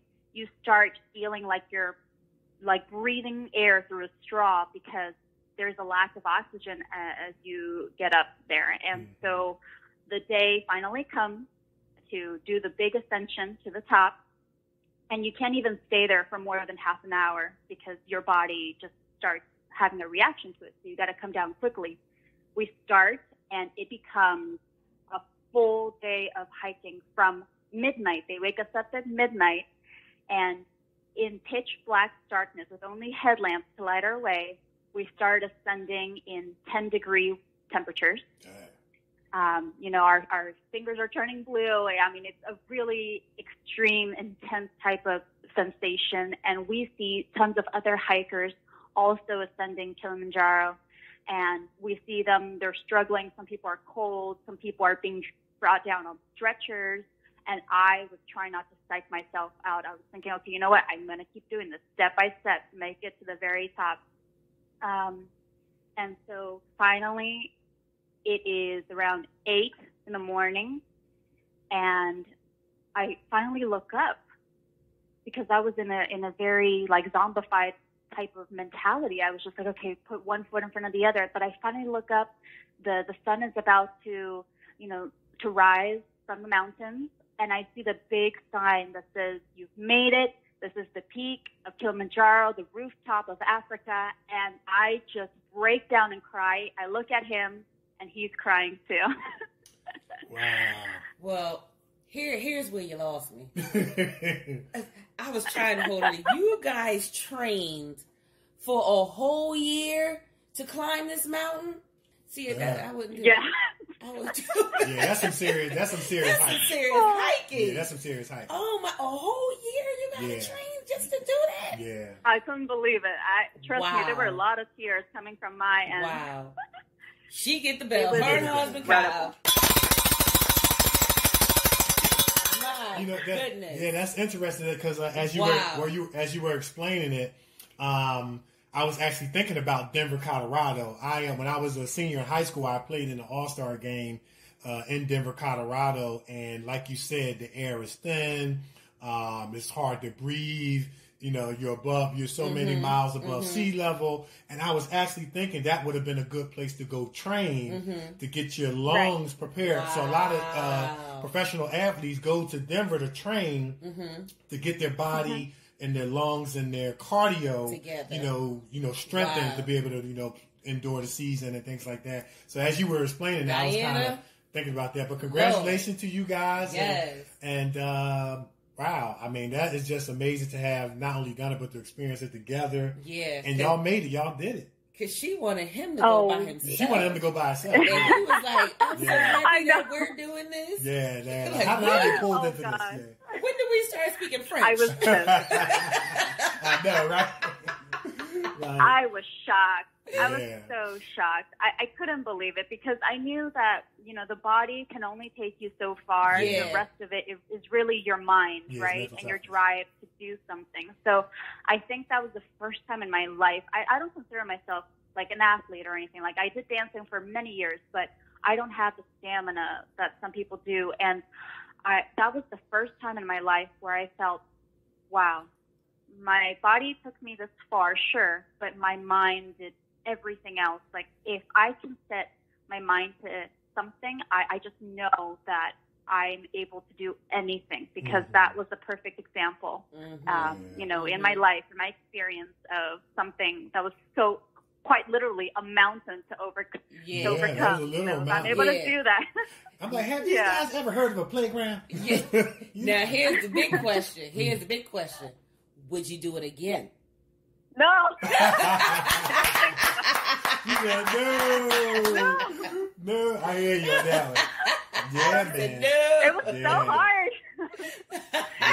So hard. Yeah, I get it. I hear you on that. But it just reminds us about those strong and positive characteristics of the human experience that makes us so resilient to take on challenges like that, in spite of risk, and we're able to overcome it. And I'm gonna tell you, when I would have quit, when I saw them bringing people down on stretchers, I'd have been like, oh heck no. That would have been my cue. Yo, where's the snow ride? That would have been the my snowmobile. cue. Oh, I can't do it. I'm going back down. I can't go no further. Yeah, that's right. All right, I'm out. That's it right there. That's funny. Yeah. But Diana, you've been a phenomenal, motivational, inspirational, and encouraging guest. And we just want to thank you so much for coming on the show. We definitely going to have you back to talk about more you guys, the many adventures of Diana and Kyle. That's right. See where y'all travel to next. Yes. Kind of like, remember Finding Waldo? Yeah. You have to find Diana Where and in the Kyle. world is Diana and Kyle? Yeah. So, yeah. But, Thank you so much. I really appreciate it. Oh, you're so welcome. Thank You're you so welcome. And we just want to encourage you to continue to, you and your husband continue to keep shining, continue to keep glowing. You guys are definitely doing that. But before you leave, put your websites and your social media out there. Maybe somebody wants to follow you. I know they definitely want to probably read more about the Pear Life, people empowered and renewed. Maybe they want some inspiration before they start their day. They want to, go to your website. Take your time if you so desire, and put your website and information out there. Oh, yeah. So if anybody would like some more inspiration, motivation, self-care, and just to learn more about life experiences, I encourage anyone to visit a pearlife.com website, or on Instagram, you can follow us at pear.life. Thank you so much for having me on the show. Yeah, you're so welcome. Yeah, thank you. And as we always say, when you come on the Kevin and Nikee show, your family. Well, you already family because you family of Diana. Diana's our family, and Stuart Yee, and Cedric, and Tizito, and Mark, and who else we had? So we can't forget Sabrina. Yes, Sabrina. Yeah, we got a whole lineup of new friends and family, and we just so happy, man, to be connected to you guys. You guys, all you guys are making the world a better and brighter place, That's and you're giving people hope. You're giving people hope that in spite of what we see on the news with the negativity, that there are a cluster, a remnant of good-hearted people who are holding on to, hey, I'm going to be the light of this world. I'm going to shine bright. I'm going to be an inspiration, a motivation, and encouragement. And you guys are doing that. And as I said on the other shows, it definitely has been an inspiration and encouragement to us. You know what I mean? Absolutely. Y'all really have. Thank you so much. Yeah. You both are so lovely. Thank you. Thank you. Yeah, thank you. Well, enjoy the rest of your day. Let us know how we can continue to support you guys. And, continue success and blessings to you. Thank you so much. Thank you. Bye. Thanks for coming on our show. Yeah, you're so welcome. All right. Bye-bye. All right. Bye-bye. Take care. Man, she was just awesome. Awesome sauce. She was just awesome. That was awesome. I tell you right now, Kilimanjaro, I don't know. Yeah. I'm not too sure. Man, I may have to sit that one out. Yeah, I might have to sit that one out. So maybe in my younger days, I would have been a little bit more eager, maybe a little bit reckless, if you will, to want to try something like that, just to be able to say, I did it. Because you really do it to be able to say you did it. You know what I'm saying? But as soon as I saw the first person coming down in the stretcher, that would have been it for me. That would have been it for me. I'd have been like, no. But you see how he started speaking French. I'm so glad we are doing this. We. Wait a minute. When did we start speaking French? I know, for real. No, this is for you. Yeah, that's great, man. Wow. That was just so. She was just such a breath of fresh air. You know, because just by talking to her on the show, you can feel the you can feel the inspiration, you can feel the encouragement, you can feel the bubbliness, if I can make up a word. You can really feel that, like that kind of permeated through the show as we talked to her. And the fact of the matter is, our negative experiences have the propensity or possibility to eat away at that and make us. You don't necessarily have to be bitter or angry, but you can be less joyful and less up tempo. And I didn't sense that from her. Because guess what? When you are, like you said, with the theater, you talked about the theater and they're doing all these little catty things and all these things like that. It can really, it serves as a rejection. Yeah, it does. It really serves as a rejection. Mm-hmm. And if you continue to go through that, it's like a hammer hitting the same spot on a wall. Yeah. And unless you have something to putty that thing up to keep you strong, you can succumb to being less joyful, less bubbly, less encouraging. And it's like she just took that thing and she twisted it around. And she's got, her and her husband, they got their website and all that stuff. And they're just, and all they want to do is help, inspire, encourage, and share. Yeah. I'm talking, it's always going to be someone who's going to want your spot. Mm-hmm. So it's always going to be someone who's going to be watching your form, watching how you prepare, watching every step you take so that they can critique that, clown you on it to break you down so that they can get the spot. That happens in theater, it happens in dance, it happens in acting, it happens in pageants. Okay. It happens. There's always going to be somebody there because they know that you two are going up for the same spot. Right. So let me see how I can mentally break this person down. She talked about the mind game. Yeah. Let me see how I can mentally break this person down, break their confidence down so that when they go in there for the audition purpose, they'll fail. Right. So you going with a loss of confidence, feeling uncertain. Yes. So let me ask you this. So you got a strong theater background. Did you experience that? Hell yeah. And how you did almost made me cuss. See, that's what I'm asking. I'm like, you probably cussed somebody back out. You like, look, you probably was almost made me cuss.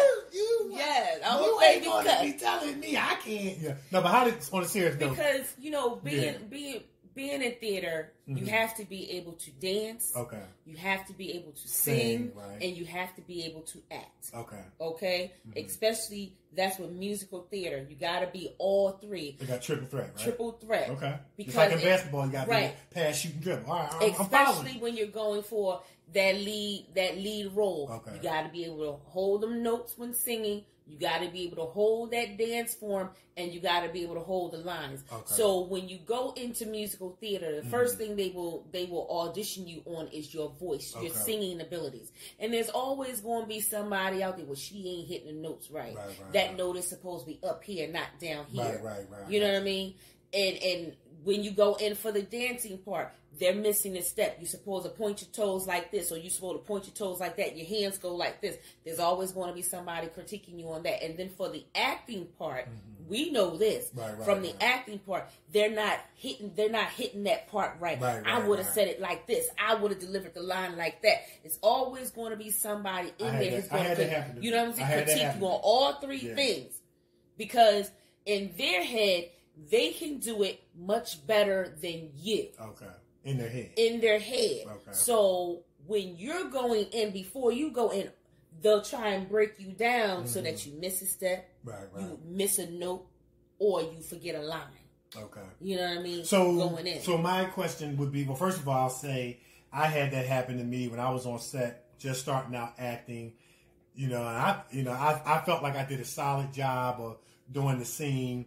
So one of the persons, not gonna say any name, who was helping out with the production, he gave me an outward negative critique in front of everybody. But stuff like that, at that point, I drew from my basketball disciplines and mindset. That motivated me. Yeah. From that role, I went on to get nominated Best Actor. See that? You see what I'm saying? See that? So sometimes like what you do, what Diana did, what I did, you take that negative, you turn it into like a motivation, and it ends up propelling you. After I did the scene, everybody was crying because it was like a tearjerker type scene. Everybody was crying to the point we had to stop because people forgot their lines because they were so connected. I said, okay, you want to say that? All right, this next time we do this shot, I'm gonna bring it. And I put my heart into it a little bit more, and I brought it. Everybody was just sitting there crying. They had to stop the scene, and we had to do it again because people just forgot their lines. They were so into the character that I brought. And so how did you turn that negativity around, and how did that motivate you, when you went out on stage and, you did your thing? Honestly, my ignore game is on fleek. Okay. That'll work. You can say what you want. I'm not even listening to you. Right. Especially when it comes time for me to get ready for an audition. I hear you, but I don't hear you. I got you. Because I've already prepared in my mind how I'm going to do some things. I've already rehearsed those notes. I've already gone over 1,000,000 times those dance steps. And I've already locked in my head those lines. See, the preparation begins at home. So when you get to your audition, you don't let anybody change how you have prepared. Right. You don't let anybody have you second guessing how you worked at home. Right. So you got to stay focused. So I hear you, but I don't hear you. I'm going in and I'm going to do it this way because this is how I rehearse it. First of all, you're not the director, so why am I listening to you? You're up for the same line that I'm up. You're up for the same role Like that I'm up for. You don't even count. You don't even matter now. For real. So I'm going in to stand in front of the people who have the ability to say that I got the role or I don't have the role. And that's what we have to do. Put these people out of your head. Right. And go in and do what you came to do. And so when I get around people, first of all, I find a little space by myself and I get into my meditation mode, close my eyes, drop my head, and I'm going in my head. So that way when I come out, I'm ready. So they can be sitting next to me. They can come over and sit next to me all they want to. But in my head, I already know what I'm going to do. So you have to have that confidence level so high to where you hear them, but you don't hear them. I hear you. And that's how I do it. And I would look at it like, y'all feel threatened by me. That's why y'all focusing on me. Because whatever you focus on, you give energy and attention. Anything you focus on to give attention to, you give energy to. So the fact that you're trying to give energy to me when you should be focusing on what you're going to do when you get in there. And then here's the thing. You know what I'm saying? I guarantee you, when I come out, you'll be changing how you going to go in. Right. I got you. I like that. You see what I'm saying? I like that. You're going to be changing how you go in there when I come out. Right. Especially when you hear what they're saying. That's it. After I come up out of there. Or what they're saying to me while I'm in there. Right. You're going to change the way you go up in there. I guarantee you. Right. So there's definitely a level of, mental toughness and focus that has to be demonstrated. And, definitely you did it. Diana did it. I did it. But once again, great interview. It was a lot of fun. Very, like I said, motivational, encouraging, awesome stories. I love hearing these behind the scenes stories of what's going on. So fascinating, so funny. And I like the question that you asked her about mentoring and teaching others. She's doing that. She's a coach. And that's what it's all about, man. It's about taking your experiences, your positive ones, dumping them into other people, and then helping them avoid the negative ones. And so basically what she's saying is going to be cats and dogs everywhere. Okay, I like that. Okay. Yeah. So I got to start doing cat sounds and dog sounds? You get on my nerves. It's going to be cats and dogs everywhere. You just got to figure out which one you going to play with. That's it. Done. That's it. We can move forward on that one. I ain't got no mic to drop. I'm going to drop my magnifying glass. You're going to drop the magnifying glass. I like it. Yes. Yeah. Yes. That's it. That ain't nothing needs to be said after that. That's right. Drop the magnifying glass. Drop the magnifying glass. Boop. All right. That was great stuff. Yes, man. that was a lot of fun talking to her. Really a lot of fun. It really was. Yes. A lot of fun. Man, we got a lot of part twos we're gonna have to do, man. I know. Because we got so much more we want to talk about and things like that. And it's like you just can't talk about everything at one time. But we're gonna find a way. We're gonna do these part twos. We're gonna do part threes if we need to. We're gonna find a way. Cletus, we're gonna find a way. Anyway, so what? We gonna take a break? Yeah. We're gonna take a break, and when we come back, it's gonna be time for news and sports. Scholar's professional editing firm consists of a specialized group of academic doctors, editors, and statisticians that keep doctoral candidates moving through the academic doctoral process.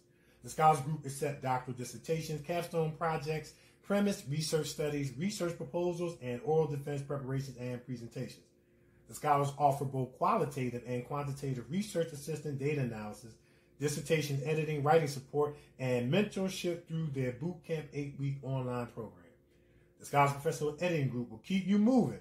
And for more information, visit www.thescholarsedediting.com. That's www.thescholarsedediting.com. or contact Dr. Tamika Haynes at 281-315-6053. Mm-hmm. Yeah. Mm-hmm. Mm-hmm. Mm-hmm. Everybody take your lighters out right now. Throw your hands in the air. Oh, you get on my nerves. Oh, man. Stop. Yeah. All right, now. Yeah. You know what time it is. It's time for news and sports. All right, so in sports. Okay, it must be good. It's good. The NBA is back, baby. From outer space. Yeah. Yeah. So, on June 30th, Friday, June 30th, the NBA kicked off. It is back, and it is in full effect. Yes, baby. Yes, it is. So, LeBron James lifts the Lakers past the Clippers. It was a good game. I watched it. 103-101. Lake Buena Vista, Florida. LeBron James and the Los Angeles Lakers showed some rust, but they knocked it off with time to spare. Mm-hmm. So Anthony Davis scored 34 points.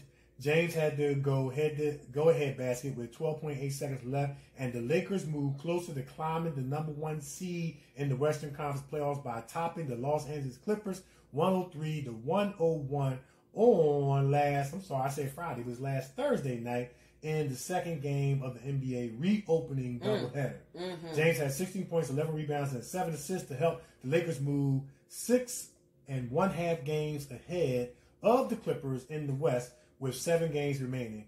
Kyle Kuzma added 16 points. It felt like a real game to me. 2 teams battling. Can't complain for the first time, Davis said. Paul George had 30 points and Kawhi Leonard scored 28 for the Clippers, who had an 11-point lead midway through the third in a game with deep ebbs and flows. The Clippers got the lead after a 26-5 run. The Lakers immediately rebutted with a 36-14 run to reclaim control. And it still came down to the final moments. George's three-pointer with 1 minute and 50 seconds left cut the Lakers' lead to 99-98.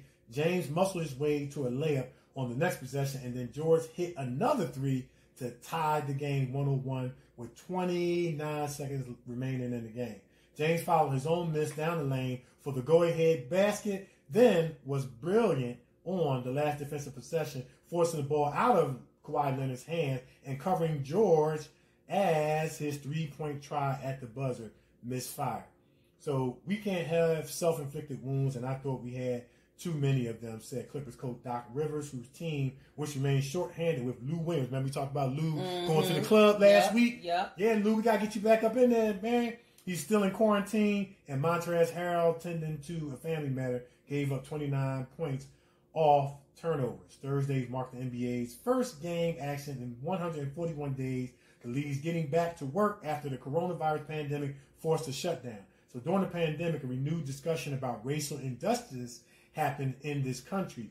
The conversation that surrounds this NBA restart. The courts have Black Lives Matter on them, and the Lakers and Clippers knelt together during the national anthem in a silent protest to demand equality. New Orleans and Utah did the same in their night's opener.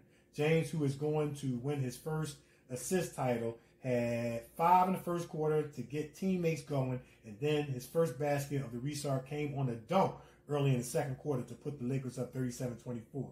But for a stretch that basically spanned a full quarter, spanning the second and third periods, the Lakers couldn't make a shot. They went 1 for 10 to the end of the half, then 0 for 9 to the start of the third, and the Clippers took advantage of it. They turned a 50-40 deficit into a 66-55 edge in the third, and then it was the Lakers' turn to rally, slicing the Clippers' lead 77-76 going into the fourth. It was a good game, Leonard said. Still had fun out there. It was great to be back on the floor. And I just want to say this. Shout out to Commissioner Silverman. He has really given the NBA players freedom of expression in terms of Black Lives Matter with the mask that they're wearing. Of course, the Black Lives Matter logo is on the floor, as I read in the story.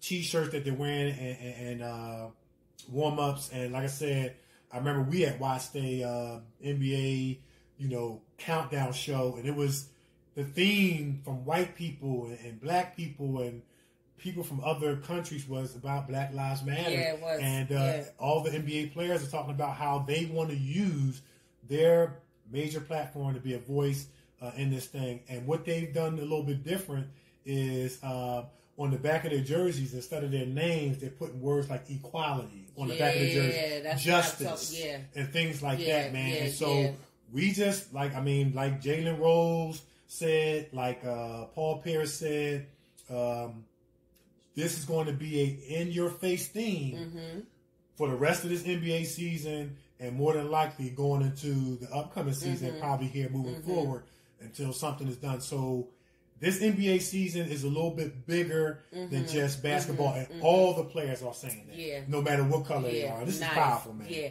So shout out to the NBA and the commissioner, and the league is doing their part to make a difference in this during this time of pandemic and epidemic. Yeah. So that's all I got in sports, man. Yeah, I gotta ask. What? Did they have the crowd sounds? Oh, they did. Oh, yeah. So now, basically, what they do is they have electronic board surrounding the court with electronic fans. Get out of here! Yeah, they got a electronic board that goes around the court, and they got electronic fans that are clapping, and they got the crowd sound. Yeah. Are you serious? Yeah, you thought I was joking? Yes. I thought you knew. Yeah, they got electronic soundboard, and that's why. Because I didn't see the game. Yeah, and so that's why the players are saying it don't feel like a scrimmage, because the concern was if we're not going to have any fans there, it's just going to seem like a scrimmage. Just we put on uniforms and we're going through the motions of a game. Yeah, but they actually have electronic board with fans that are clapping. Nice. And I said, that is awesome, man. There was a lot of work that went into it. Yeah, you that's what gets you hyped. Listen, when I was playing basketball, I went out there to show off for the crowd. That's right. And it was like the crowd was like your sixth man. They was the one that got you hyped. They was the one that made you jump a little bit higher on that fast break than you would have if you was over there practicing by yourself. You wanted to do something to make somebody say, the crowd go, oh, or throw chairs and get hyped because you did something spectacular. That's part of that game. Nice, I love it. Yeah, I love it. Next game, I'm definitely gonna watch because I want to.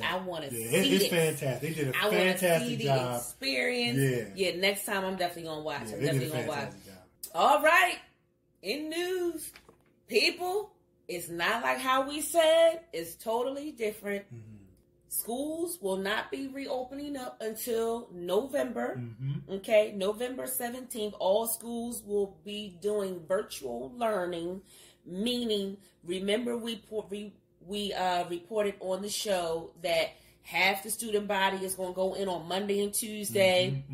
The other half is going to be doing virtual learning, and then that group is going to go in on Wednesday and Thursday, and the Monday and Tuesday group is going to come home and then do the virtual learning, and then we were going to do the virtual learning. All schools are going to do the virtual learning on Friday. It's not like that anymore. All schools will be doing virtual learning until November 17th. And, school's supposed to start on the 8th of September. Well, school really supposed to start with the day after Labor Day. Right. Now it's September 8th. Okay? September 8th? September 8th. Okay. Remember, Labor Day is what? September 5th? Yeah, it's around that first week. It's like the first week. Yeah. Okay, so schools will start September 8th. And they're not going back until November. Wow. November 17th. And Chester Upland District School District, they are doing the same thing. They are going to be doing, Chester School District is going to be doing the virtual learning for a whole year, the whole entire school year. So when school starts, for them, they go back, I would say, the last 2 weeks in August. So when they go back to school, they're going to do virtual learning all the way over until June of 2021. Gotcha. So this pandemic, man, you know it's bad when it starts, shutting down down to schools and different things like that. Yeah. I mean, you know it's bad when that starts happening. Yeah, and once again, as I explained, on I think it was the show last week or the week before that, my concerns about the Philadelphia public school system, which educational system isn't the best in the beginning.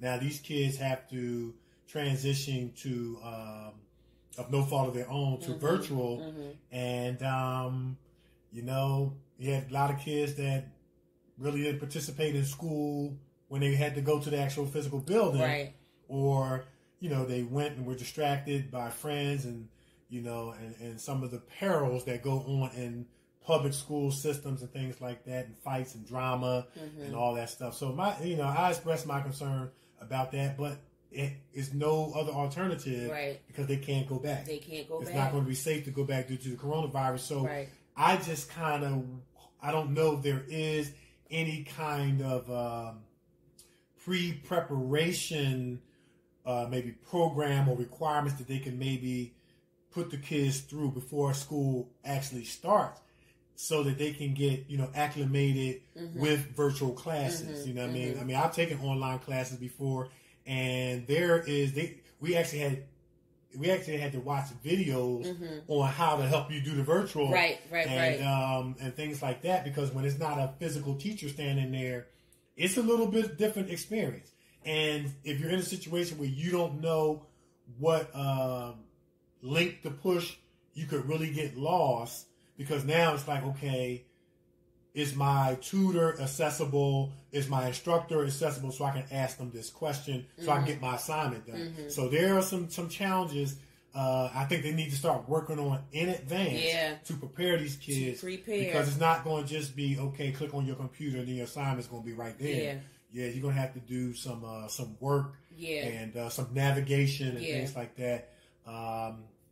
And we'll see how it turns out. Yeah, we'll see how it turns out, because the main focus was not all of the children had laptops. Right. That's another not all of the every household don't have a computer. Right. And Wi-Fi. So what they're doing is they're giving out, and I don't know how this is going to work, especially for Philadelphia, but they're giving out a Wi-Fi password to all of the homes. And not only that, but they're trying to make sure that all of the students who don't have laptops get a laptop. Okay. So I'm guessing they're going to be partnering with Dell or wherever to try and get, these laptops to these students, these tablets or whatever, because they got to do the virtual learning, which basically means the teacher needs to see all the kids in a classroom on Zoom and different things like that. So I'm guessing that's how they're going to do it. And then with the Wi-Fi, it's going to be interesting to see how this thing is going to play out. So let me give you some insight on how the Wi-Fi part going to go, because this is due to my direct experience working with these kids. Yeah. What's going to happen is they're not going to pay their phone bill, and they're going to use their phones with the Wi-Fi. Because every time I turn around, these kids are asking, do you have Wi-Fi? Do you have Wi-Fi? Do you have Wi-Fi? Because it's all about getting on Instagram, Facebook. That's what this generation is into. So they're going to love that part. Because they're going to be like, man, I don't have to pay my phone bill, and I can still get on Instagram because now I got free Wi-Fi. Well, so now you want to mix free Wi-Fi to get on Instagram, Facebook, Twitter, Snapchat, TikTok, all that stuff, with paying attention on a computer.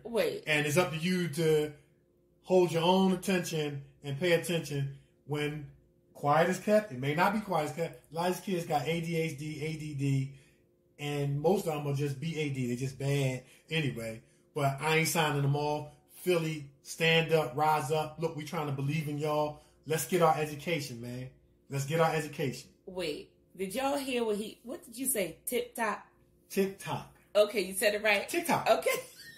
I don't use it, but I'm familiar with it. I thought you said TikTok. Like, wait a minute. I might have said TikTok. TikTok. TikTok. I might have said TikTok. Well, let me tell you this. If they want to pass it to the next level, they're gonna have to do it. They gotta do it. And that's what the superintendent said. He said, if they want to pass, they're gonna have to do it. Okay, because this school year you got the juniors going into the senior year. So you got to do it right. if you want to pass and graduate next year. So you have to do it, or it's going to be a whole lot of your children being left behind, repeating the same grade. Yeah. So you better get in line and you better do it. And this pandemic, we didn't see this thing coming. Right. You better come on and jump on board, because this is where we are now. Yeah. This is where we are. We're all forced to adjust. Yep. We're all forced to adjust. We are all forced to adjust. And it's one of them things where we all have to make up our mind that we're not going to make excuses. We're going to do the best that we can to put, like Diana said, put one foot in front of the other. That's right. And adjust and try to keep moving forward. That's right. You know? That's right. Like Rocky said, life is not about how hard you can hit. It's about how hard you can get hit and how much you can take and keep moving forward. That's how winning is done, man. That's and right. I'm just choosing. Nikee's a winner. I'm a winner. Diana's a winner. Our guests are winners. And we just going to choose to believe that our Philadelphia kids are winners. Let's get it together. Get it in gear. Get our education. Let's do what we got to do, man. That's right. Philly, stand up. That's right. You know what I mean? And my last story, Muhammad. The head of the NAACP, they're calling for him to sit down because he has posted some anti-Semitics. And they want him to sit down, and he ain't trying to hear that. He ain't trying to do it. They want him to sit down. And I'm just going to say, like I said last week and the week before that, if you have to apologize after you say something or after you put up a post, you wasn't supposed to do it in the first place. Yeah, and I remember you put up a post and what's bothering Nikee about think before you speak. Yeah. And they gave an acronym for think. Yeah, man. It goes for us too. Yeah. It goes for us too. You can't do that. You can't do that. Pay attention to what you're doing. And that's what they're saying, because he was saying that he didn't understand the whole post. Well, if you didn't understand it, why you put it up there? You shouldn't have put it up there. Come on now. So they're calling for him to sit down, but he acting like he ain't trying to go nowhere. So we'll see how that play out. But come on now. Come on. Yeah. Come on. Yeah. Come on. That's it. That's all I got. All right. That's all I got. Pay attention. Pay attention. That's it. That's all I got. So all right, we're gonna take a break? Yeah, we're gonna take a break. And when we come back, it's gonna be time for What's Bothering Nikee? Yeah. It's the Kevin and Nikee Show on iHeartRadio. We're everywhere, and we'll be right back. Yeah.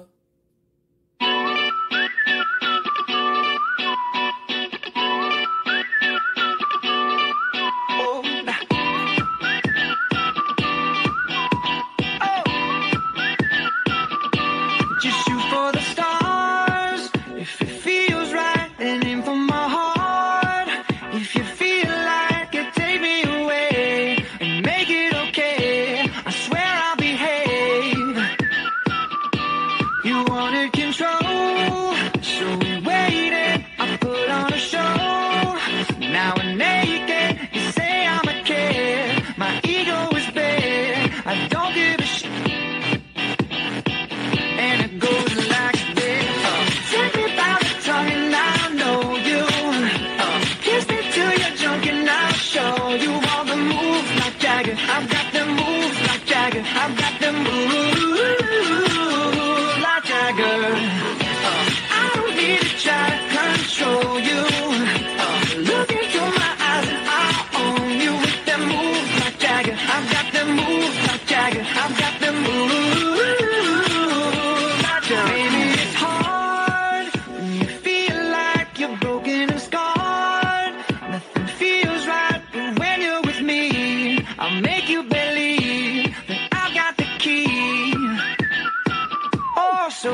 You wanna know how to make me smile, take control on me just for the night. But if I share my secret, you're gonna have to keep it. Nobody else can see this. So watch and learn, I won't show you twice. Head to toe, oh baby, run it right. But if I share my secret, you're gonna have to keep it. Nobody else can see this. And it goes like this. Kiss me by the tongue and I know you. Kiss me till you're drunk and I'll show you all the moves like Jagger. I've got the moves like Jagger. I've got the moves like Jagger. I don't need to try to control you. Look into my eyes and I'll own you. Get the moves like Jagger. I've got the moves like Jagger. I've got the moves like Jagger. Yeah, right. That's that runway music right there. No doubt. That's that runway music. I'm telling you, when you watch those pageants, especially the Victoria's Secret pageant, they just have the best music. Yeah.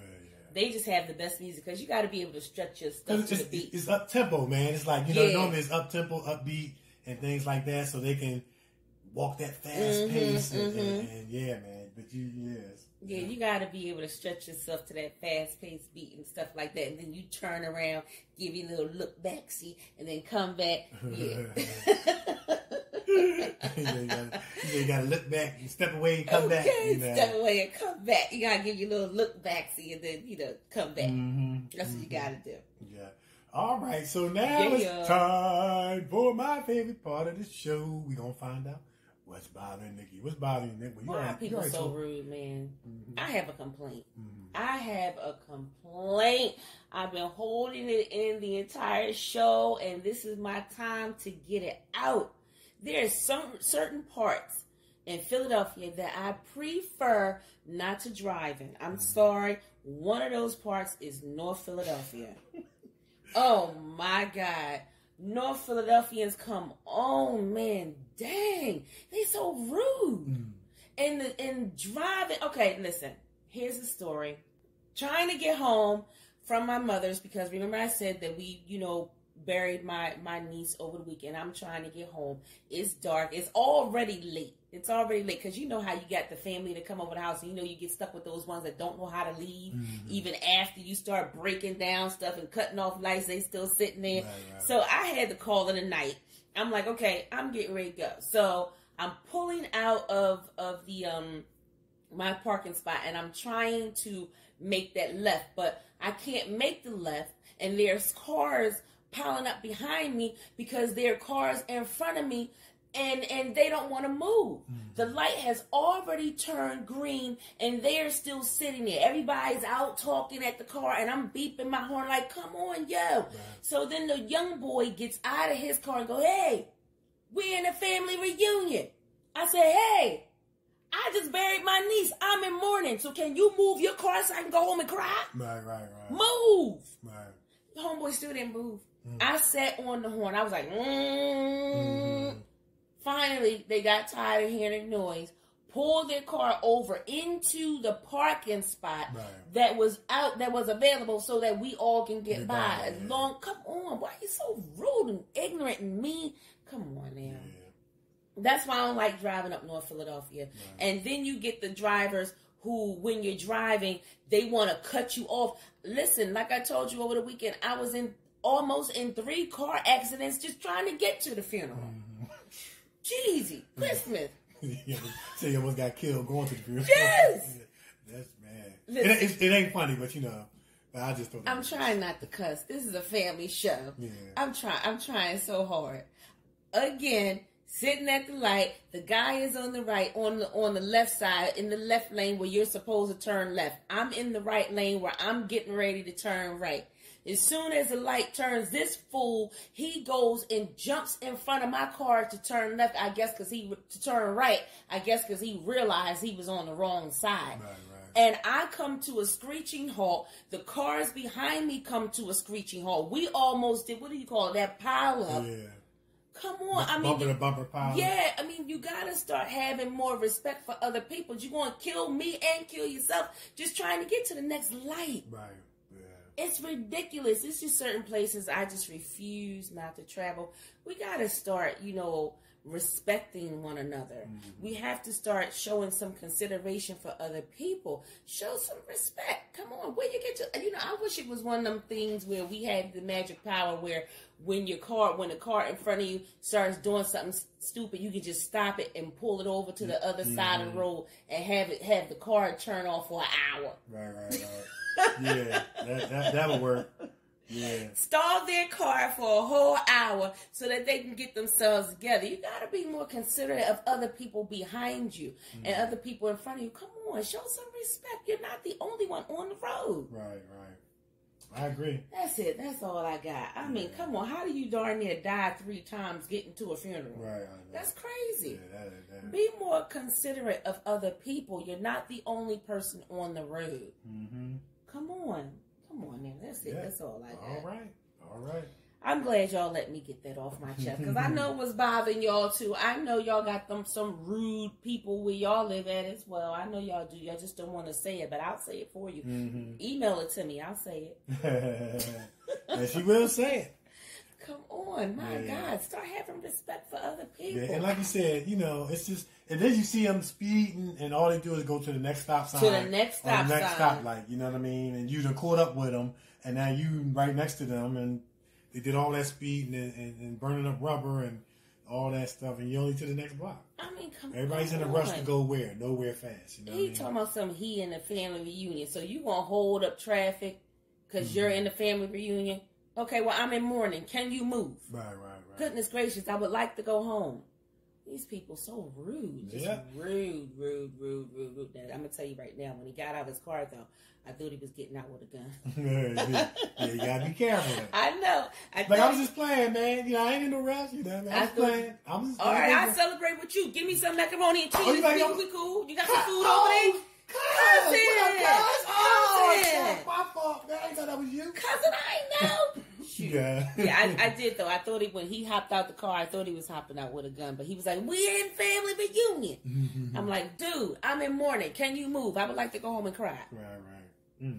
Oh God, North Philly, man. I tell you, one of these days, you'll get it together. Mm-hmm. You'll get it together. That's it. That's all I got. All right, so we're going to take another break, and when we come back, it's going to be time for my favorite part of the show, Kevin's Corners. Kevin and Nikee Show on iHeartRadio. We are everywhere, and we will be right back.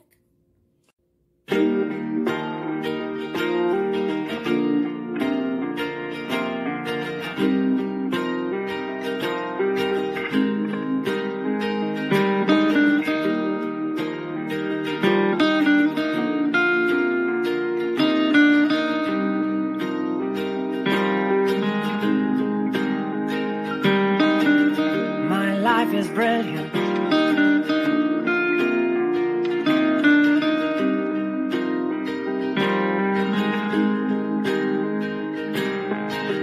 My life is brilliant. My love is pure. I saw an angel, of that I'm sure. She smiled at me on the subway.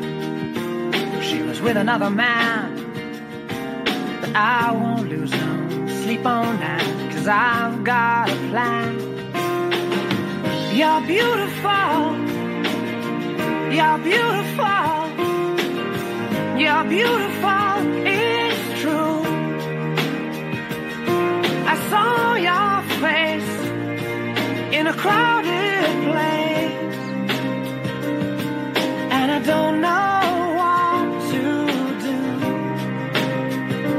'cause I'll never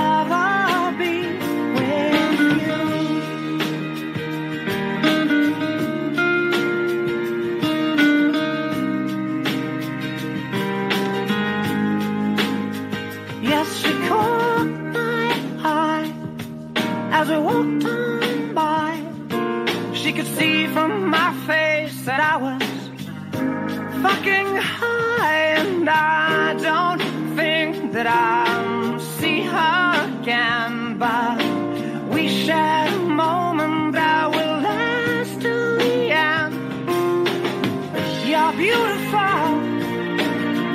You're beautiful. You're beautiful. It's true. I saw your face in a crowded place, and I don't know what to do, 'cause I'll never be with you.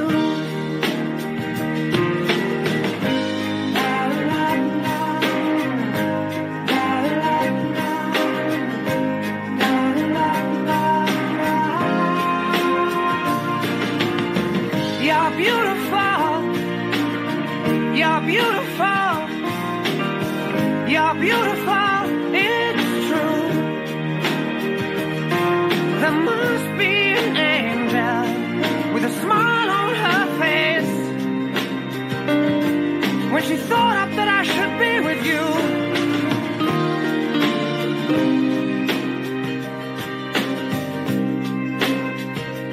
But it's time to face the truth. I will never be with you.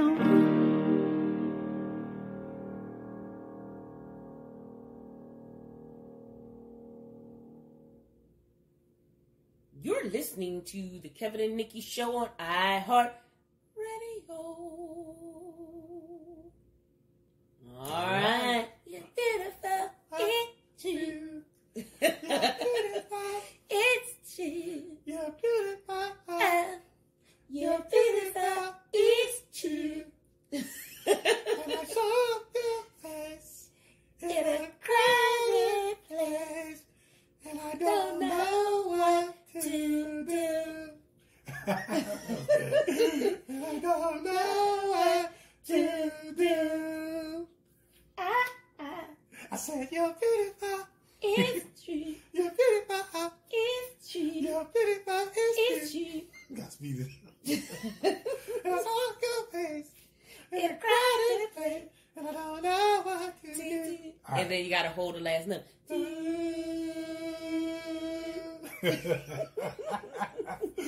Oh man, we having too much fun, man. We need to grow up sometime, but I don't wanna grow up. I'm a Toys R Us kid.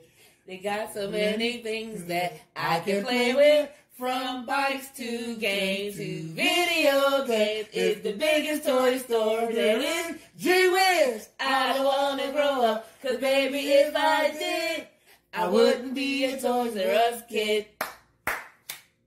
Yeah. I remember that song. Yes. Yeah, remember that song? I think Yeah, Toys R Us closed down there. Yeah, right? I think so, Yeah, yeah. they closed down, yeah. I still What is remember it? that I song. think I messed up. From bikes to trains. From bikes to trains to And video video games. games, yes. The biggest toy store there is. Gee whiz. All right, I got another one.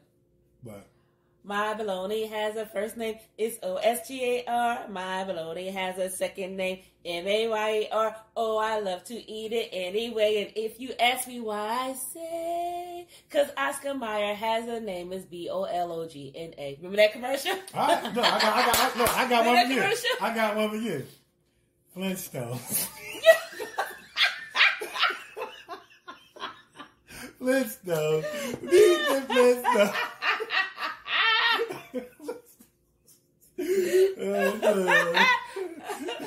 That is not a commercial. That's right. That was a cartoon, right? That was a cartoon. Right. That is not a commercial. Oh man. All right. So what we got next? So my cheeks hurt. I'm laughing too much. So now it's time for my favorite part of the show. Kevin's Corner. KevinKorner.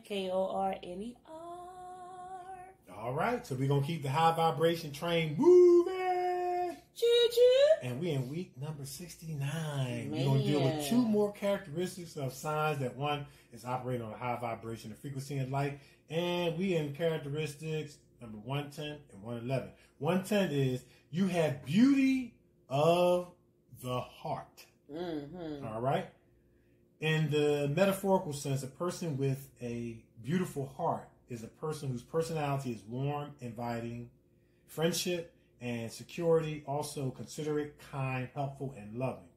There was a quote that said, beauty is just not about what you look like, what you have or how much makeup or cologne you put on. Beauty is about having a great personality, a good heart, mind, loving others, and having a pure soul.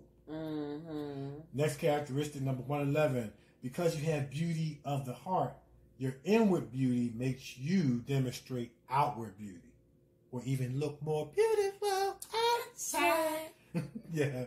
So your inner beauty never needs makeup. It only needs a good heart filled with selflessness, love, and care. Real beauty is about always being willing to assist anyone, even if there is nothing in it for you except the pure pleasure of seeing satisfaction and content on the other person's face. That person has inner beauty. Now, I also want to qualify this too. We're not talking about allowing yourself to be taken advantage of. We're not talking about allowing yourself to be a doormat, to be used by people.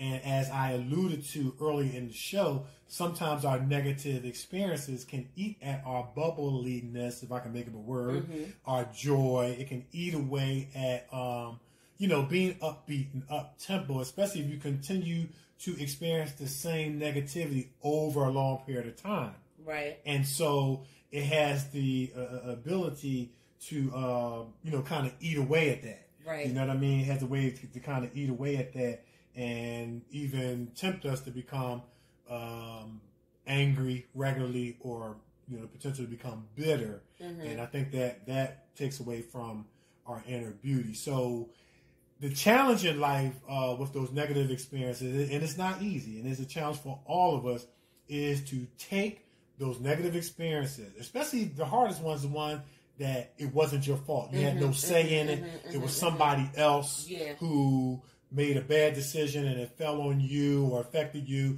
like bullying. Like no child wakes up or no adult wakes up and say, hey, I want to be bullied on my job today, or I want to be bullied in school. That was something that was out of your control, something you didn't pray for, ask for, or expect that day. But some way, somehow, of course, taking the necessary steps to, keep yourself safe and all those things and those particular examples, you want to try to do the best you can to fight in your heart to not allow that situation to make you become bitter, but become better so that you can continue to demonstrate that inward beauty. Because here's the thing at the end of the day, given the bully situation with, somebody on their job, a child in school. Of course, children in school, they're not mature enough to kind of understand. They kind of internalize things, personalize things because their social context is predicated on acceptance by kids. Adults are to a degree, but we've been through so much stuff that, like what you said, my ignore game can go to another level. So much that I ain't even paying you no mind because I done been through that and I done been through too much, and you don't even count right now.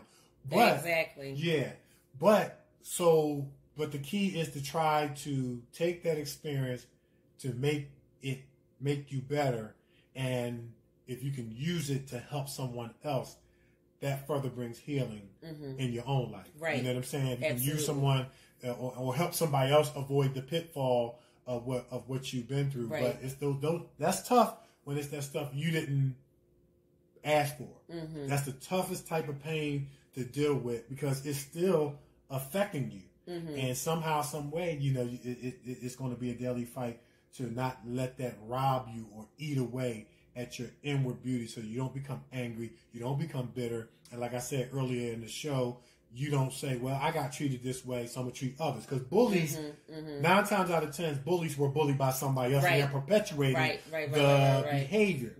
And it takes someone with courage, resiliency, determination to say, hey, I'm not going to repeat that negative behavior. I'm going to keep my heart pure, but I'm going to gain wisdom from it as I move forward. You know what I mean? And it's difficult. But because you have beauty of heart, you have that inward beauty that makes you demonstrate outward beauty, man. Because guess what? The truth of the matter is that physical stuff, it's going to sag, it's going to wrinkle, and it's going to fade. And if you don't have nothing on the inside that's going to carry you through, absolutely, it's not going to mean, as the old folks used to say, a hill of beans. That's right. That's all I got. That's right. I'm just going to fill the paper like Johnny Carson used to do. That's it. Drop the magnifying glass. We dropping magnifying glasses. And we throwing the paper like Johnny Carson used to do. That's it. If you ain't got nothing on the inside, it don't matter what your outside look like. You's ugly. That's it. That's it. I saw a post that said, and it definitely goes for men or women. It's not just because a lot of times we think about beauty, we always go straight to the women. But this encompasses men and women. I saw a post that said, I think I'm gonna post it today on the show. Well, it's no matter of fact, I've already posted. It said, just because you have something along the lines of just because you have a beautiful face doesn't mean you have a beautiful heart. You know what I mean? Something like that. But it was kind of comparing outward with the inward. And the inward is most important, man. The inward is most important because that's the stuff that's going to stand. Yes. All that other stuff is sinking sand. Sinking sand. They say in church language. That's it. That's it. Yeah. That's it. Now you got my wheels turning because that was a song that we used to sing in church all the time. So I can't remember. I only remember that part, but it's all other grounds is sinking sand, and then all other grounds is... That's it. Solid rock I stand. Solid rock I All stand. other ground is sinking sand. All right, take it back to the top. Now, they had to always go back up to the top. Oh, Christ the solid rock I stand. All other ground is sinking sand. All other ground is sinking sand. Yes. Man, I remember that song. Yeah. That's one of them songs you be sitting in church like that. Was the church hymn, remember? Yeah, the church hymn. Like, here we go with this hymn again. This hymn, these hymnals. Here we go. And, it was always the director that wanted to sing it one more time. One more time. Back to the top. And have his hand up like this. Yeah. Like he was conducting an orchestra. Yeah. I know, man. He was going to get his... Man, I remember going to this one church and the choir director started pop locking as he was directing the choir. I'm like, man, he getting his one shiny moment. Okay. Yeah, a lot of times that stuff was about one shiny moment. I shared it, though. But it was, I remember that. Yeah. All right, so we're going to put it out there? Yeah, we're going to put it out. All right. Well, listen, thank you guys so much from the top, middle, and bottom of our hearts. We want to say thank you so much for tuning in to another great show, another great guest, another great conversation, great music, and much, much more. We love you guys. You guys are in our thoughts and prayers, and you guys motivate, encourage, and inspire us. As long as y'all keep tuning in, we're going to keep bringing y'all these hot show, hot guests, hot music, hot conversation, hot topics, and all that stuff. So, listen, keep on keeping on, be encouraged. That's right. You know what I mean? These are tough and challenging times, but look, we're going to make it through this. We're going to make it through this. We're going to make it through this together. And if we were just able to put a smile on your face, if it was just nothing but for 2 hours, or however long you tuned in, look, we're happy and grateful for that on a serious note. But I'm actor Kevin D. Benton. You can find me on Facebook, Kevin D. Benton, on Twitter, at Kevin D. Benton, and on YouTube. You can find us on YouTube, actor Kevin D. Benton, actress Nikee Warren. Check us out. Yeah, you can find me on Facebook, Nikee Warren, on Twitter, at Nikee Warren, and on the gram. Hello, I'm Nikee. That's spelled HELLOIMNIKEE. You can find our show, Kevin Nikee Show, on Facebook, at Kevin Nikee Show on Twitter, and Kevin Nikee Show on the gram. We keep it simple so that you can find us. And if you have any questions, comments, concerns regarding our show, hit us up, Kevin Nikee Show at yahoo.com. You got any questions, comments, concerns for our special guest? Diana Noriega Weng. Hit us up, Kevin Nikee Show at yahoo.com. You want to talk to her about that modeling? Yeah.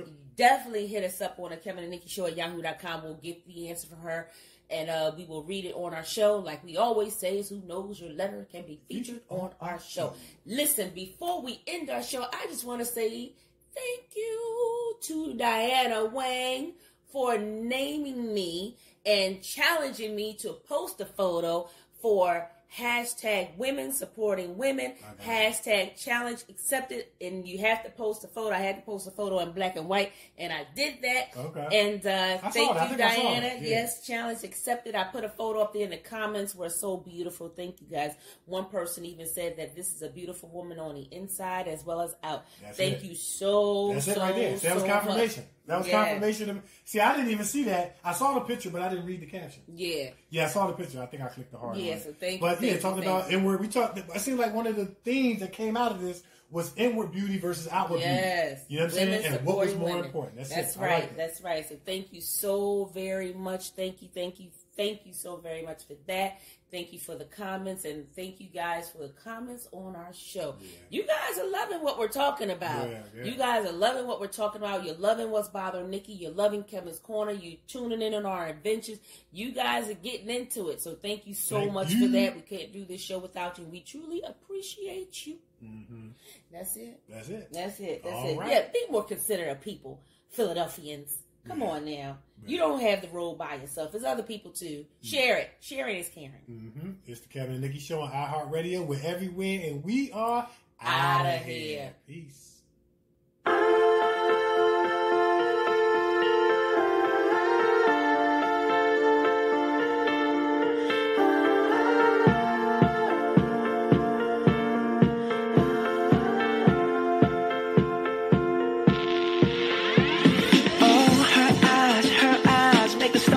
Like they're not shining. Her hair falls perfectly without her trying.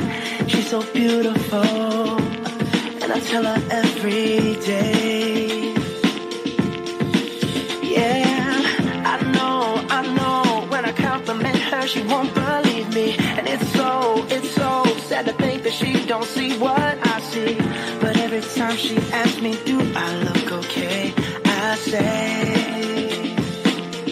When I see your face, there's not a thing that I would change, 'cause you're amazing, just the way you are. And when you smile, the whole world stops and stares for a while, 'cause girl, you're amazing.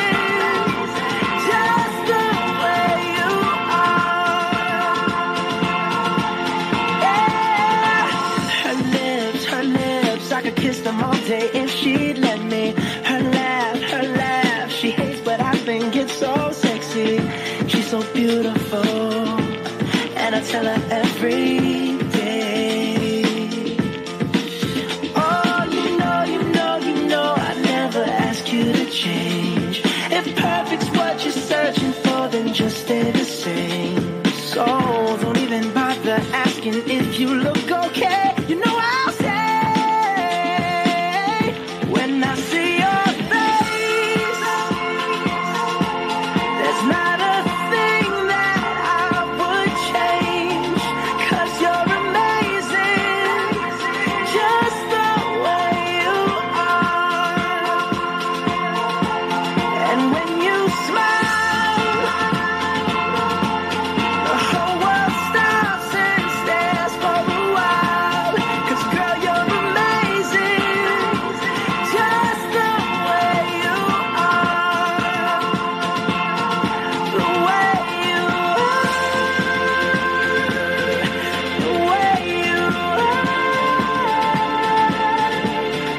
girl, you're amazing, just the way you are. When I see your face, there's not a thing that I would change, 'cause you're amazing, just the way you are. And when you smile, the whole world stops and stares for a while, 'cause girl, you're amazing, just the way you are. Yeah.